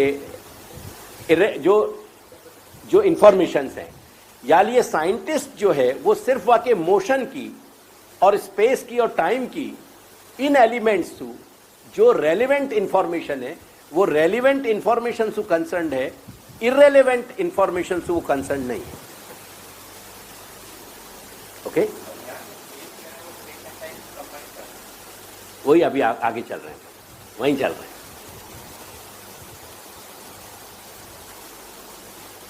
It is sometimes said that light is a form of wave motion, but this is misleading. For the light which we immediately see, which we know directly by means of our senses, is not a form of wave motion. जो wave motion अपन सु टकरा रही हैं अपने inbuilt organs सु, software सु या hardware सु, और वो हार्डवेयर में फिर एक जो सॉफ्टवेयर है विजुअल, वो जो अपन को डेटा दे रहे हो है, वहां के कारण अपन लाइट को कह रहे हैं, जा लाइट को साइंस स्वीकार नहीं कर रही. इन other word, but something quite different, something which we all know if we are not blind, though we cannot describe it so as to convey our knowledge to a man who is blind. एक blind इंसान को, जो मैं कल चर्चा कर चुके हो, अपन लाइट को नहीं समझा सकते. A wave motion on the contrary could quite well be described to a blind man, since he can acquire a knowledge of space by the sense of touch. Space को कहीं अपन टच के माध्यम से समझ सकें. ख्याल आया ना, ख्याल आया ना. यानी क्या कह रहे हैं, तो वाक्य पहले पढ़ लो. A wave motion on the contrary could quite well be described to a blind man, since he can acquire a knowledge of space by the sense of touch. Wave motions ક્યાં ઘટિત થઈ રહ્યા છે? સ્પેસમાં. ખ્યાલ હે ને? હવે સ્પેસને આ બહુ એલિમેન્ટરી છે, હજી આપણે આગળ જઈએ છીએ. સ્પેસ, कोई भी चीज जहाँ व्यक्ति को स्पेस की साइट नहीं है, वो स्पेस को समवेयर या को पकड़े अपन ने, है ना, यहाँ कहीं कुछ I can feel I can understand what is space and what is something placed in space. એટલે વેવ મોશન ક્યાંક સ્પેસમાં ઘટિત થાય છે એવા કોન્સેપ્ટને બ્લાઇન્ડમેન સમજી શકે છે, બટ નોટ ધ લાઇટ. ચલો આગે.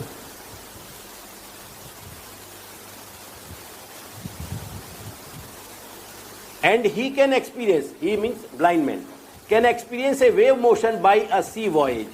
जो मैंने कल एक उदाहरण दिया तो, एक नाव में बैठा दियो जाए तो आपको वेव मोशन समझ में आवे. Almost as well as we can, but this which a blind man can understand is not what we mean by light. पर अब ये जो वेव मोशन को वो समझ रहे हो, और अपन जहाँ वेव मोशन से लाइट को समझ रहे हैं, वह समझ में और ब्लाइंड मैन की समझ में बहुत फर्क है. We mean by light just that which a blind man can never understand and which we can never describe to him. ठीक है? Now this something which all of us who are not blind know, something means light, is not according to science really to be found in the outer world.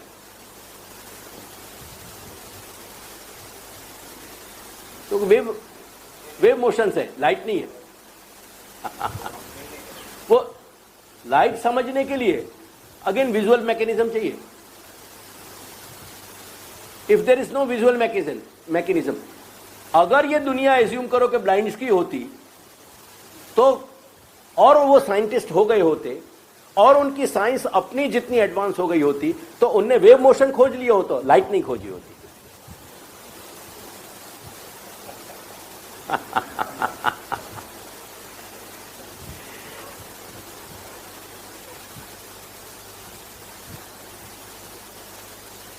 It is something caused by the action of certain waves upon the eyes and nerves and brain of the person who sees the light. When it is said that light is waves, what is really meant is that waves are the physical cause of our sensation of light.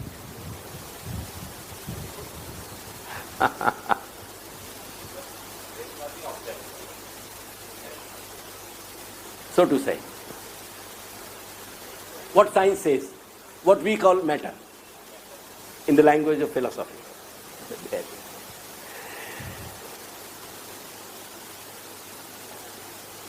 But light itself, the thing which seeing people experience and blind people do not, is not supposed by science to form any part of the world that is independent of us and our senses. That is object. एक underline कर. But light itself, the thing which seeing, જેમને vision છે, seeing people experience and blind people do not, is not supposed by science to form any part of the world that is independent of us and our senses. That is, which is without and which is not within. And very similar remarks would apply to other kinds of sensation. આ એક visual સેન્સને જેમ આપણે analyse કરી રહ્યા છીએ એવી રીતે બધા સેન્સોની આ જ હાલત થશે અંતે. સાયન્સમાં એની પ્રોપર્ટી કંઈક જુદી છે.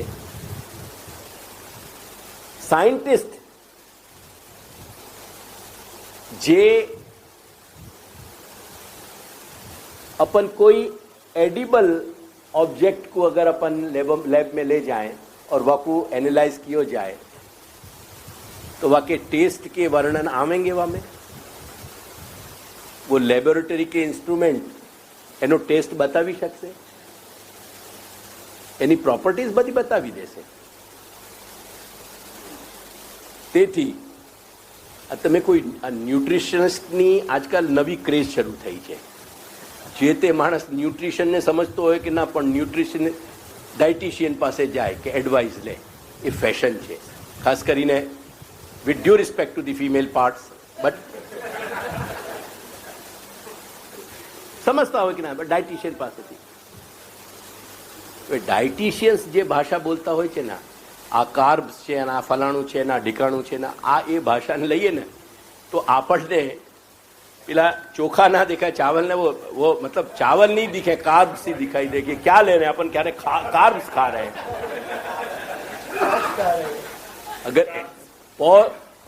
अगर ये भाषा अपन शुरू कर दें घर में, सपोज करो क्या स्थिति बने. क्योंकि उनके यहाँ चावल तो है ही नहीं, दूसरे स्वाद है नहीं, उनके सबके जो उनके टर्मिनोलॉजिकल वर्ड्स हैं साइंस के, वो शब्द हैं खाली उनके पास. तो साइंस अपन को क्या देगी, टेस्ट देगी? नहीं देगी. एक्जेक्टली. चलिए, साइंस के जगत में जैसे लाइट को सीइंग जो सेंसेशन है वो नहीं है, ऐसे ही हर इंद्रिय को कोई आउटकम वहां में नहीं है. क्योंकि उनके साइंस के पास इंस्ट्रूमेंट्स हैं, प्रॉपर्टीज हैं, पर उनको अनुभव करने वाली इंद्रिय नहीं है. ख्याल आया? अगर उनको ईश्वर कोई दिन मिल भी जाए ना और लैब में डाल भी दे ना ईश्वर को,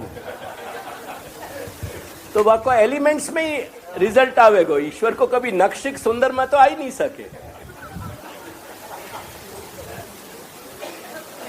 क्या क्या ख्याल आया ना?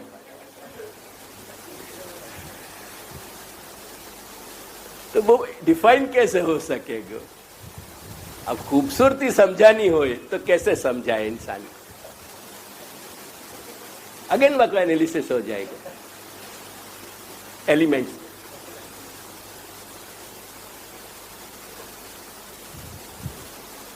it is not only colors and sounds and so on that are absent from the scientific world of matter, but also space as we get it through sight or touch. It is essential to science that it is matter. Its matter should be in a space. यहाँ तक की बात समझ में आई? But the space in which it is cannot be exactly the space we see or feel. The space of science is different, or it should be different than our space. ये कहना चाह रहे हैं. समझे अपन?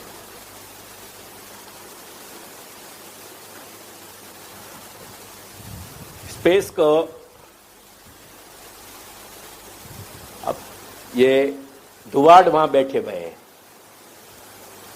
दुवाड़ तुम हो ना, हाथ ऊंचो करो, तुम सबको दिखाई दियो हाथ, ये तुम्हारी विजुअल स्पेस है, ख्याल है ना? टच में, ये मेरी टच की स्पेस है,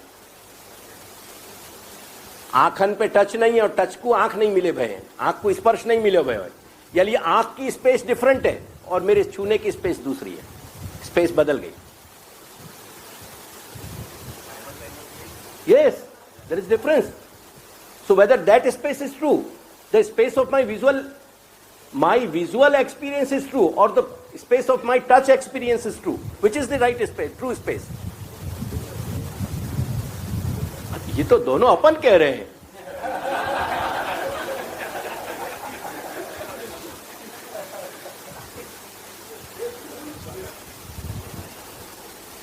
पहले स्पेस को अभी और अपन औड़े चल के समझेंगे कि स्पेस क्या, ये शून्य को स्पेस कह दे रहे हैं अपन। जो शून्यता को मीनिंग क्या हो, कुछ नहीं होना, वो कुछ नहीं होना आपको दिख रहे हो ना, फिर कुछ नहीं होना कैसा है वो? Try to think. Whatever we have learned by our conditioning, we have to deconditioning it, my friend. Then only we can get into the world of philosophy. So you see that, you say that you see the space, yet you can never see the space. Because space is not subject to the seeing. वही तो deconditioning होना है अपने। बात गले नहीं उतरती होए और अपने चेहरा के भाव भी बिगड़ते होए, येट कोई चीज अपन को स्वीकार नहीं पड़ती होए, वह को नाम है दार्शनिक चिंतन।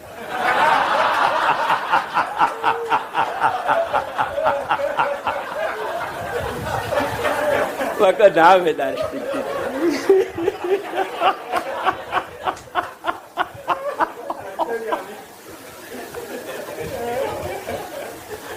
गले नहीं उतर रही है, मुंह के चेहरा के भाव बिगड़ रहे हैं समझने में अपने, पर बात ऐसी है कि जो उतारनी है। That is the beauty of philosophy.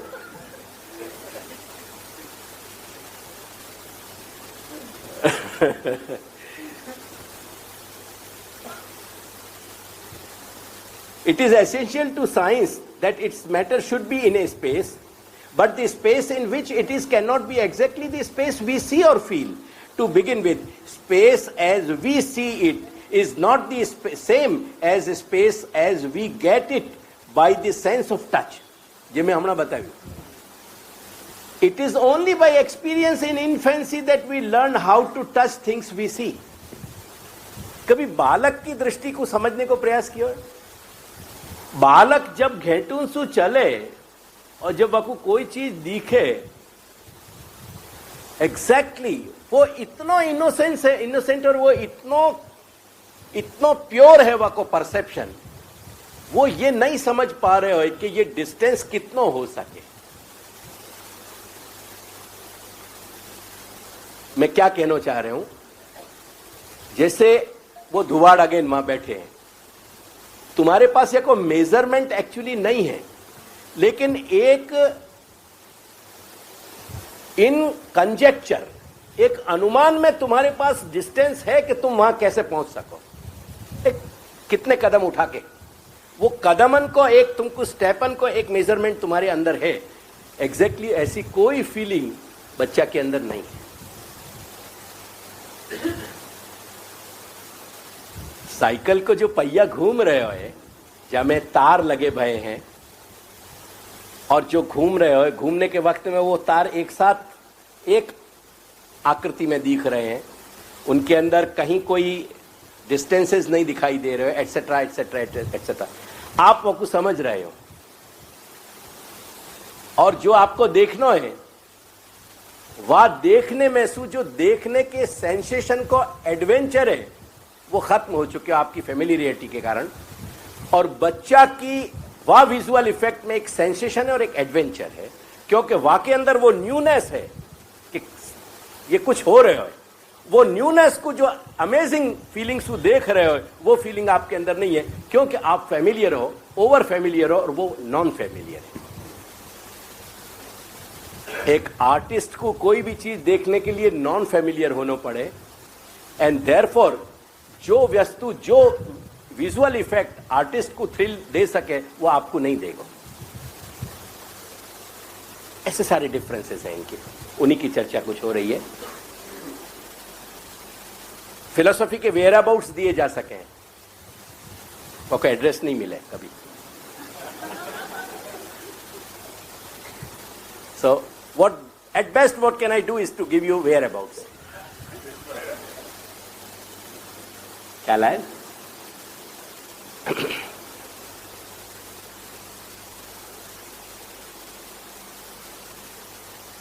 It is only by experience in infancy that we learn how to touch things we see. क्योंकि देखने को स्पेस और टच करने को स्पेस बहुत डिफरेंट है।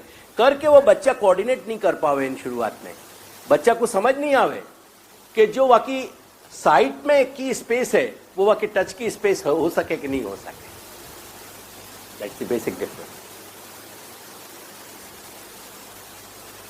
To touch things we see, or how to get a sight of things which we feel touching us. क्या है? How to get a sight of things which we feel touching us. जब को अपन touch से feel कर रहे हैं, वह space को देखनो कैसे, वाकू साइट की स्पेस में कैसे ट्रांसफर करनो, कन्वर्ट करनो, और साइट की स्पेस को टच में कैसे कन्वर्ट करनो, ये बच्चा नहीं जानता हो। But the space of science is neutral as between touch and sight. लेकिन साइंस के लिए ऐसी कोई डिस्टिंक्शन नहीं है, क्योंकि साइंटिस्ट न तो वाकई इंस्ट्रूमेंट में टच को फैकल्टी अलग है, और न वाकई इंस्ट्रूमेंट्स में वाकई साइट की फैकल्टी अलग है। यदि साइंस की स्पेस न्यूट्रल है, एक ही है। जैसे जैसे सोचते जाएंगे, बात खड़ी हो रही है कि नहीं, नहीं, अगेन गले उतरती हो कि नहीं, पर बात खड़ी हो रही है ना, बात खड़ी हो रही है। एक बात सच्ची है ना, टच की स्पेस, ये यहां टच कर लियो, ये स्पेस, और साइड की स्पेस वो अलग है। अब ये बात भले ऊट पटांग हो, समझ में आती हो कि नहीं, पर दो स्पेस अलग है कि नहीं, ये मंजूर करना पड़े। ऐसे ही साइंस की स्पेस न्यूट्रल है। एक तीसरी बात आ गई, let's proceed. Thus it cannot be either the space of touch or space of sight. जो साइंस की स्पेस है वो न तो टच की स्पेस हो सके, स्पर्श की, और न दृश्य की हो सके, दृष्टि की हो सके। Again, different people see the same object as of different shapes according to their point of view. A circular coin, for example, though we should always judge it to be circular, will look oval unless we are straight in front of it. Common experiment से समझ में आ सके। अपन मान रहे वो गोल है, लेकिन एक सर्टेन एंगल पे रखोगे तो अपन को ओवल शेप में दिखाई देगा। When we judge that it is circular, we are judging that it has a real shape which is not its apparent shape, but belongs to it intrinsically apart from its appearance. जब अपन वाकू गोल कह रहे हैं तो अपन ये मान रहे हैं कि ये वाकई एपेरेंट शेप है, मतलब ये वाकई एपेरेंट, हाँ, वाकई अंदर इंट्रिंसिक क्वालिटी में है, वाकई अंदर रही भाई, मतलब वो शेप वाकई इंट्रिंसिक है, वाकई अंदर है, वाकई प्रतीति हो रही हो कि नहीं। But this real shape which is what concern science must be in a real space. ख्याल समझ में आई? अब not the same as anybody's apparent space.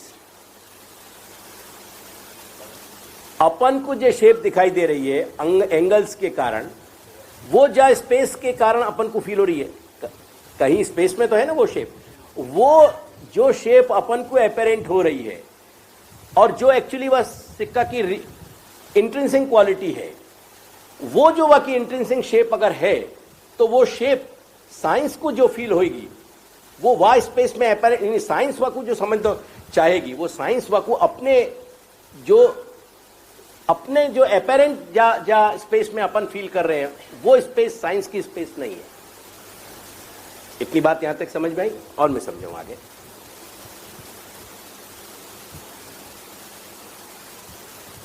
But this real shape, which is what concerns science, must be in a real space, not the same as anybody's apparent space.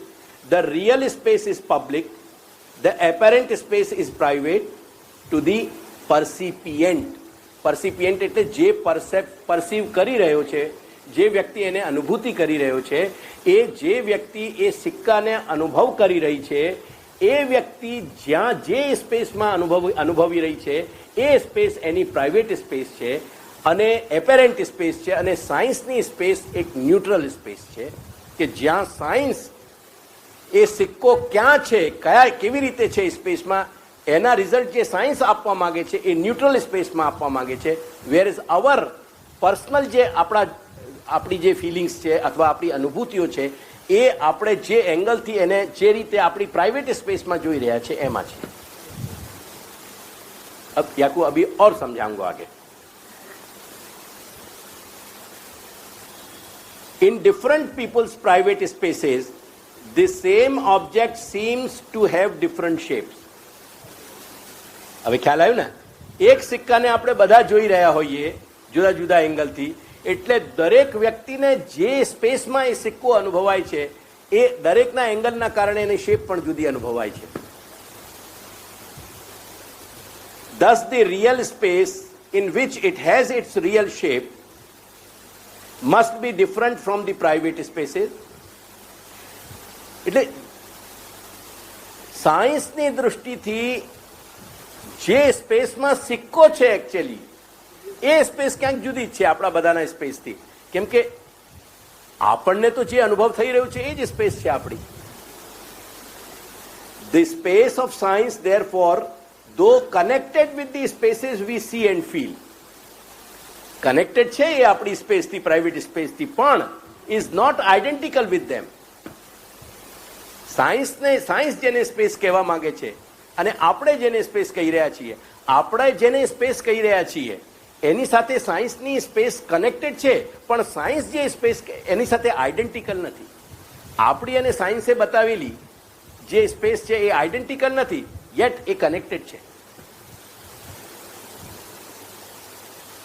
Okay? Though connected with the spaces we see and feel is not identical with them, and the manner of its connection requires investigation. चलो, we agreed provisionally. जब provisionally कहो जाए ना तो हमारे हिंदी में बाकी लिए शब्द काम चलाऊ ढंग से, गुजराती में क्या कहोगे आई डोंट नो, काम चलाऊ रीते આપણે જે ડેફિનેશન થઈ એટલે we agreed provisionally that physical objects cannot be quite like our sense data. બરાબર? જે ફિઝિકલ ઓબ્જેક્ટ છે એ આપણા સેન્સ ડેટા અને જે આપણને સેન્સ ડેટા મળી રહ્યું છે એ સરખા ના હોઈ શકે.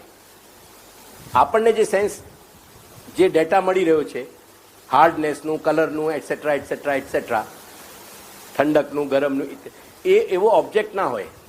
સેન્સ ડેટા જુદું છે, ઓબ્જેક્ટ કંઈક જુદો છે.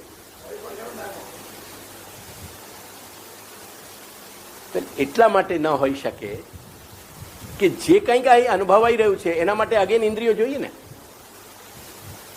એટલે એ ઓબ્જેક્ટમાં ક્યાંથી હોય ઇન્દ્રિયો? મારી વાત સમજ્યા? જય Shri.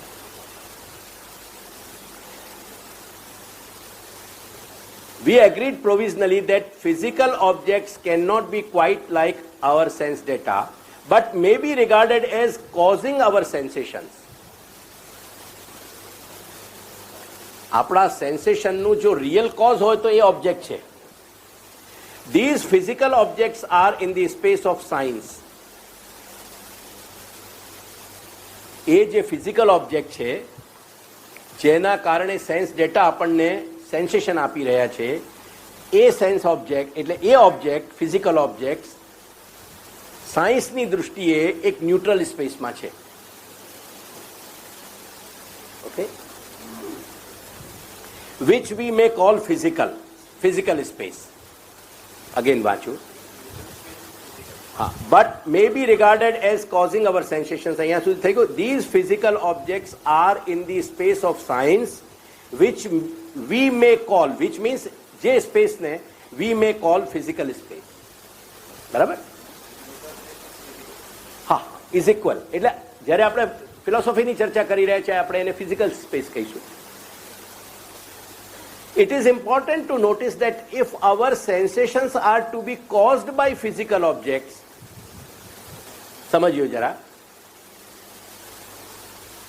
it is important to notice that if our sensations are to be caused by physical objects, જો ખરેખર આપણને જે સેન્સેશન થઈ રહ્યા છે એનું કારણ ફિઝિકલ ઓબ્જેક્ટ જ હોય તો there must be a physical space containing these objects.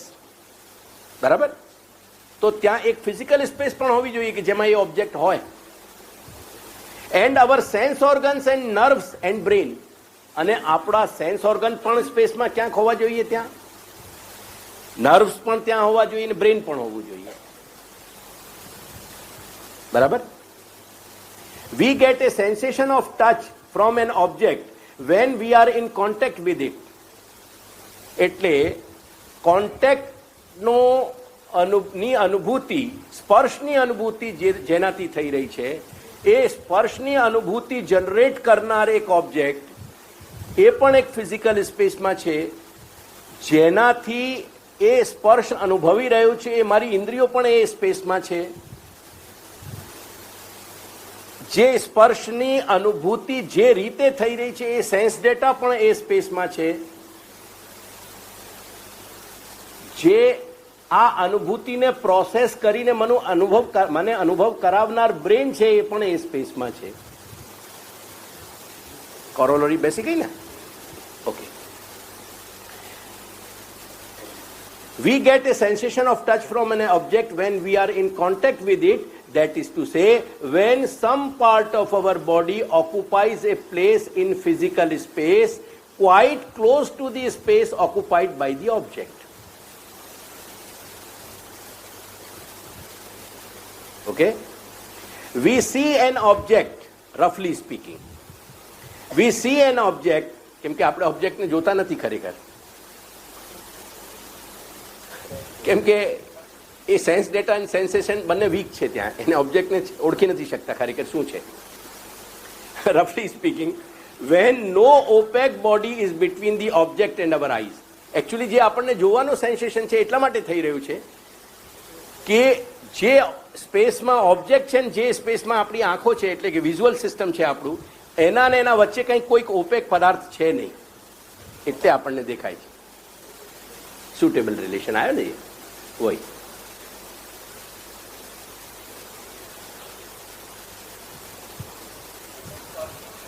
OPEC का मतलब धुंधलो, जो जमे ट्रांसपेरेंसी नहीं हो, लैकिंग ट्रांसपेरेंसी, वो opaque. Similarly, we only hear or smell or taste an object when we are sufficiently near to it, or when it touches the tongue or has some suitable position in physical space relatively to our body. Suitable position in physical space, આટલાને underline કરી. Exactly આ સમજવાની છે વાત. સ્પેસના જે કાંઈક પણ સ્પેસમાં અનુભવ થઈ રહ્યા છે, યર again at the moment not talking about the space itself, પણ જ્યાં સુધી એ સ્પેસમાં દરેક ઓબ્જેક્ટ સુટેબલી ડિસ્ટન્સ ઉપર નહીં આવે ત્યાં સુધી એના કારણે સેન્સ ડેટા ક્રિએટ નહીં થાય અને સેન્સેશન નહીં થાય. Is it clear? કોઈ પણ ઓબ્જેક્ટ, જેમ દાખલા તરીકે અત્યારે જે સાઇટ આપણે મણિનગરમાં વારંવાર જોઈ હોય એ સાઇટ તમને દેખાતી નથી અત્યારે. કારણ સુટેબલ પ્રપોર્શન નથી. સ્પેસમાં જે સ્યુટેબલ પ્રપોર્શન હોવો જોઈએ પ્લેસમેન્ટ એ નથી. નિયર હોય નજીક હોય અને આપણે એને નિયર કે ફાર ન કરીએ, સુટેબલ કહીએ. suitable position in physical space relatively to our body. We cannot begin to state what different sensations we shall derive from a given object under different circumstances unless we regard the object and our body as both in one physical space. જ્યાં સુધી એક physical સ્પેસમાં suitable equation પર points ઉપર આપણી body નહીં હોય object સાથે, ત્યાં સુધી એ ઓબ્જેક્ટ માટે આપણે કશું કહી શકતા નથી. સારી થયું આ વાક્યનું. For it is mainly the relative positions of this object and our body that determine what sensations we shall derive from the object. અને એ અનુભૂતિઓ બહુ જુદી જુદી હોઈ શકે. અગેન એટ ધી મોમેન્ટ ધુવાડ ત્યાંથી ગાયબ થઈ ગયા, પણ ધુવાડને આપણે અહીંયા બોલાવ્યા હોત તો અહીંયા બેસેલા ધુવાડનું જે સેન્સેશન થયું હોત એ જુદું હોત અને ત્યાં બેસેલા ધુવાડનું જુદું છે. એટલે સ્પેસના જે સ્યુટેબલ રિલેશન્સ છે એ ક્યાંક ડિફર થઈ ગયા.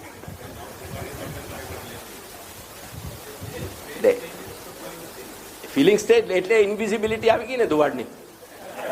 એટ ધી મોમેન્ટ ધુવાડ is invisible.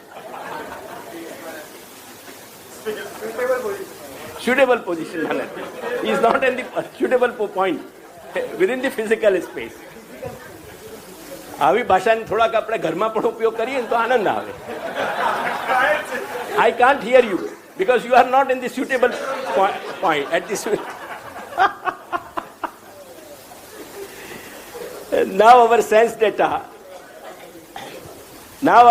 data are situated in our private spaces. હવે એનાથી સિદ્ધ સ્પષ્ટ થયું. Now our sense data are situated in our private spaces, either the space of sight or the space of touch or such vaguer spaces as other senses may give us.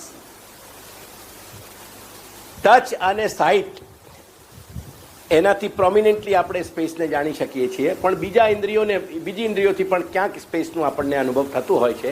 પણ એક વસ્તુ સાચી છે કે આ બધી ઇન્દ્રિયો આપણી પ્રાઇવેટ સ્પેસમાં કામ કરતી હોય છે.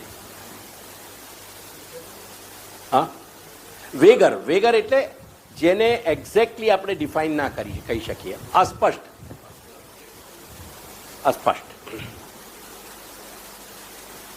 જ્યારે આપણે કહીએ ને કે this is the clear idea, હવે જ્યારે આપણને ક્લિયરિટી ના થયું, what you are saying is still વેગ to me.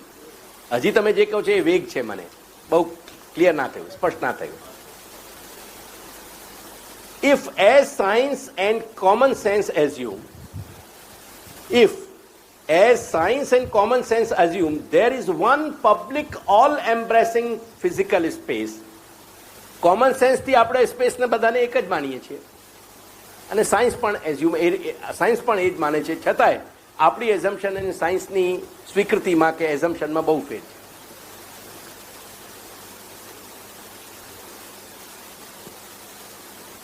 If, as science and common sense assume, there is one public all-embracing physical space in which physical objects are, the relative positions of physical objects in physical space must more or less correspond to the relative positions of sense data in our private spaces. અને underline કરી લો. The relative position થી લઈને the relative positions of physical objects in physical space must more or less correspond to the relative positions of sense data in our private spaces. ખ્યાલ આવી વાત? જે objects physical સ્પેસમાં છે એ objects જે છે એની સાથે મોર ઓર લેસ કોરસ્પોન્ડ, એની પોઝિશન જે છે, એની જે સ્યુટેબલ પોઝિશન છે એ more or less correspond to the relative position of sense data in our private space. આપણા સેન્સ ડેટા આપનાર આપણા જે સેન્સીસ છે એ તો પ્રાઇવેટ સ્પેસ છે. એટલે આપણે એ ઓબ્જેક્ટ ફિઝિકલ ઓબ્જેક્ટ જ્યાં સુધી આપણી પ્રાઇવેટ સ્પેસના રિલેશનમાં સુટેબલી પોઝિશન્ડ નહીં હોય ત્યાં સુધી આપણને સેન્સ ડેટા નહીં મળે. સો ટુ સે યે ઓલ એમ્બ્રેસિંગ એટલે જે બધાને નો સમાવેશ કરી લે. ઓલ ઇન્ક્લુઝિવ એ ઓલ એમ્બ્રેસિંગ છે ને એને નીચે પોઈન્ટ લગાવીને ઇઝ ઇક્વલ ટી કરી લખે ઓલ ઇન્ક્લુઝિવ. એટલે ઇન્ક્લુડ કરવા વાળો આપણે શબ્દ વધારે પરિચિત હોય છે ને, ઓલ ઇન્ક્લુઝિવ.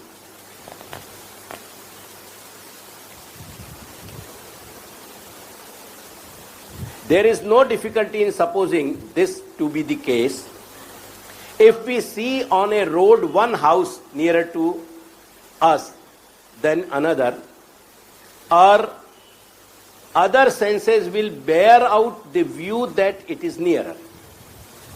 ખ્યાલ આવ્યો ને?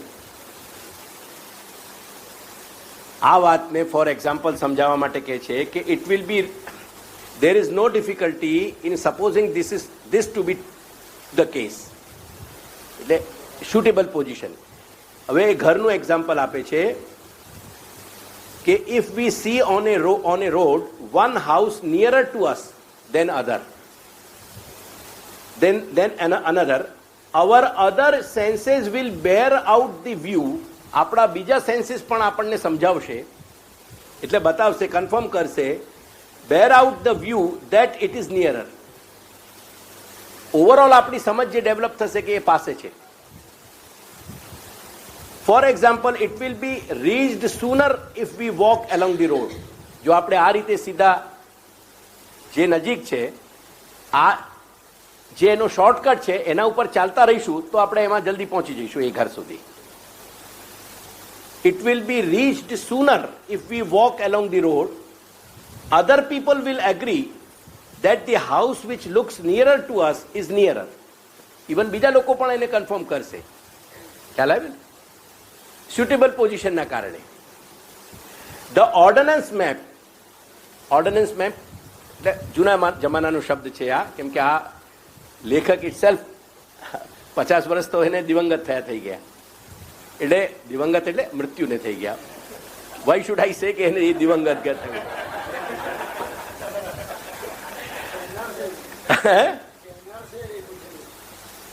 वो कारण છે એનું કે એનીવે ચલો let's not go into it. એટલે ઓર્ડનન્સ મેપ જે પહેલા મિલિટરી આખા એરિયાઝના ડિફરન્ટ એરિયાઝના મેપિંગ કરતા ને મિલિટરીવાળા, એને ઓર્ડનન્સ મેપ કહેવાતું. પણ આજકાલ યુનિવર્સલ મેપ ગૂગલ ઉપર જે છે એને પણ ઓર્ડનન્સ મેપ કહી શકાય, એનું કોઈ કારણ નથી. ઓર્ડનન્સ મેપ મીન્સ જે ખૂબ જ સંવેદનશીલ પરિસ્થિતિઓમાં જેનો ઉપયોગ કરી શકાય કોઈ પણ એરિયામાં કોઈ પણ જગ્યાને આઈડેન્ટિફાઈ કરવા માટે, એવા જે નકશાઓ ગવર્મેન્ટ પાસે હોય એને ઓર્ડનન્સ મેપ કહેવાય. Okay, the ordnance map will take the same view.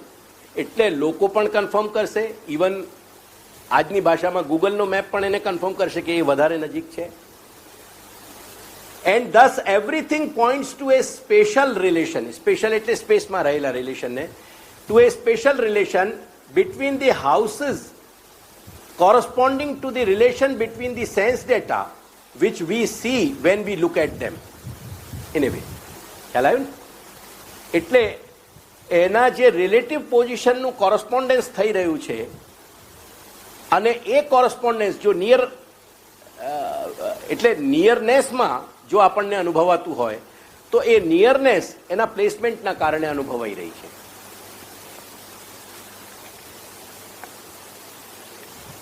Look at the houses. Thus we may assume that there is a physical space in which physical objects have spatial relations corresponding to those which the corresponding sense data have in our private spaces. આ વાક્યને થોડુંક analyse કરી લો ફરી. આનાથી સિદ્ધ શું થયું? આજે ઘરનું ઉદાહરણ આપ્યું અત્યાર સુધી. Thus we may assume, આપણે એક અનુમાન લગાડી શકીએ છીએ, સમજી શકીએ છીએ that there is a physical space, કે કોઈક એક ન્યુટ્રલ ફિઝિકલ સ્પેસ છે in which physical objects have special relations કે જે સ્પેસમાં રહેલા ફિઝિકલ ઓબ્જેક્ટ સ્પેસની દૃષ્ટિએ જેમના રિલેશન્સ છે કે જે રિલેશન કોરસ્પોન્ડિંગ ટુ ધોઝ, એટલે જે ઓબ્જેક્ટ્સ છે એના જે રિલેશન્સ છે ટુ સમ સેન્સ ડેટા, જ્યાં સેન્સ ડેટા આવી રહ્યું છે, એટલે જે વ્યક્તિને સેન્સ ડેટા મળી રહ્યું છે એ પર્ટિક્યુલર વ્યક્તિના રિલેશનમાં એ જે ઓબ્જેક્ટ છે, ફિઝિકલ ઓબ્જેક્ટ જે ફિઝિકલ સ્પેસમાં છે, એટલે એ ફિઝિકલ સ્પેસમાં રહેલા ઓબ્જેક્ટનો કોરસ્પોન્ડન્સ થઈ રહી છે સેન્સ ડેટાથી, કે જે સેન્સ ડેટા પણ એનાથી કોરસ્પોન્ડ કરી શકે ઇન અવર પ્રાઇવેટ સ્પેસીસ. હવે એ જે ઓબ્જેક્ટ ફિઝિકલ ઓબ્જેક્ટ છે એની સિચ્યુએશન તો ફિઝિકલ સ્પેસમાં ગણવામાં આવી, પણ એનો જે ડેટા, સેન્સ ડેટા જે કોરસ્પોન્ડ થઈ રહ્યું છે એ આપણા પ્રાઇવેટ સ્પેસીસમાં થઈ રહ્યું છે. It is this physical space which is dealt with in geometry and assumed in physics and astronomy. એટલે જીઓમેટ્રીમાં અને ફિઝિક્સમાં અને ખગોળશાસ્ત્રમાં, એસ્ટ્રોનોમીમાં જે સ્પેસની ચર્ચા આવે છે એ આપણી પ્રાઇવેટ સ્પેસની નથી ચર્ચા, એ ફિઝિકલ સ્પેસની છે, એક ન્યુટ્રલ સ્પેસની છે. Okay, so there are two things. There is a physical space જ્યાં ફિઝિકલ ઓબ્જેક્ટ હોય છે. એ ફિઝિકલ ઓબ્જેક્ટનાથી આપણને સેન્સ ડેટા એટલા માટે મળતું હોય છે કે આપણી ઇન્દ્રિયો અને એ ફિઝિકલ સ્પેસમાં રહેલા ઓબ્જેક્ટ્સ વચ્ચે એક સુટેબલ પોઈન્ટના કારણે એક કોરસ્પોન્ડન્સ છે, અને એ કોરસ્પોન્ડન્સના કારણે ફિઝિકલ સ્પેસમાં રહેલા ફિઝિકલ ઓબ્જેક્ટનું જે સેન્સ ડેટા આપણને મળી રહ્યું છે એ સેન્સ ડેટા આપણને આપણી પ્રાઇવેટ સ્પેસમાં મળી રહ્યું છે. Is it clear? We end our chapter.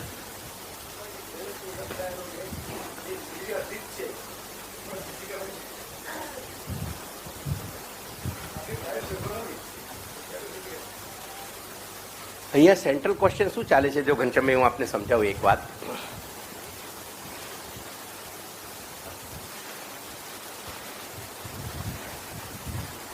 Basically આપણે અવકાશને બે રીતે સમજી રહ્યા છીએ. There is A visual understanding of space. મારી વાત સમજાય?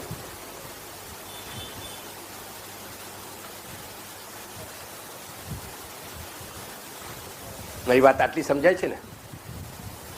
અને એક શૂન્યપણાથી આપણને આપણા સ્પર્શથી એ અનુભવાઈ રહી છે.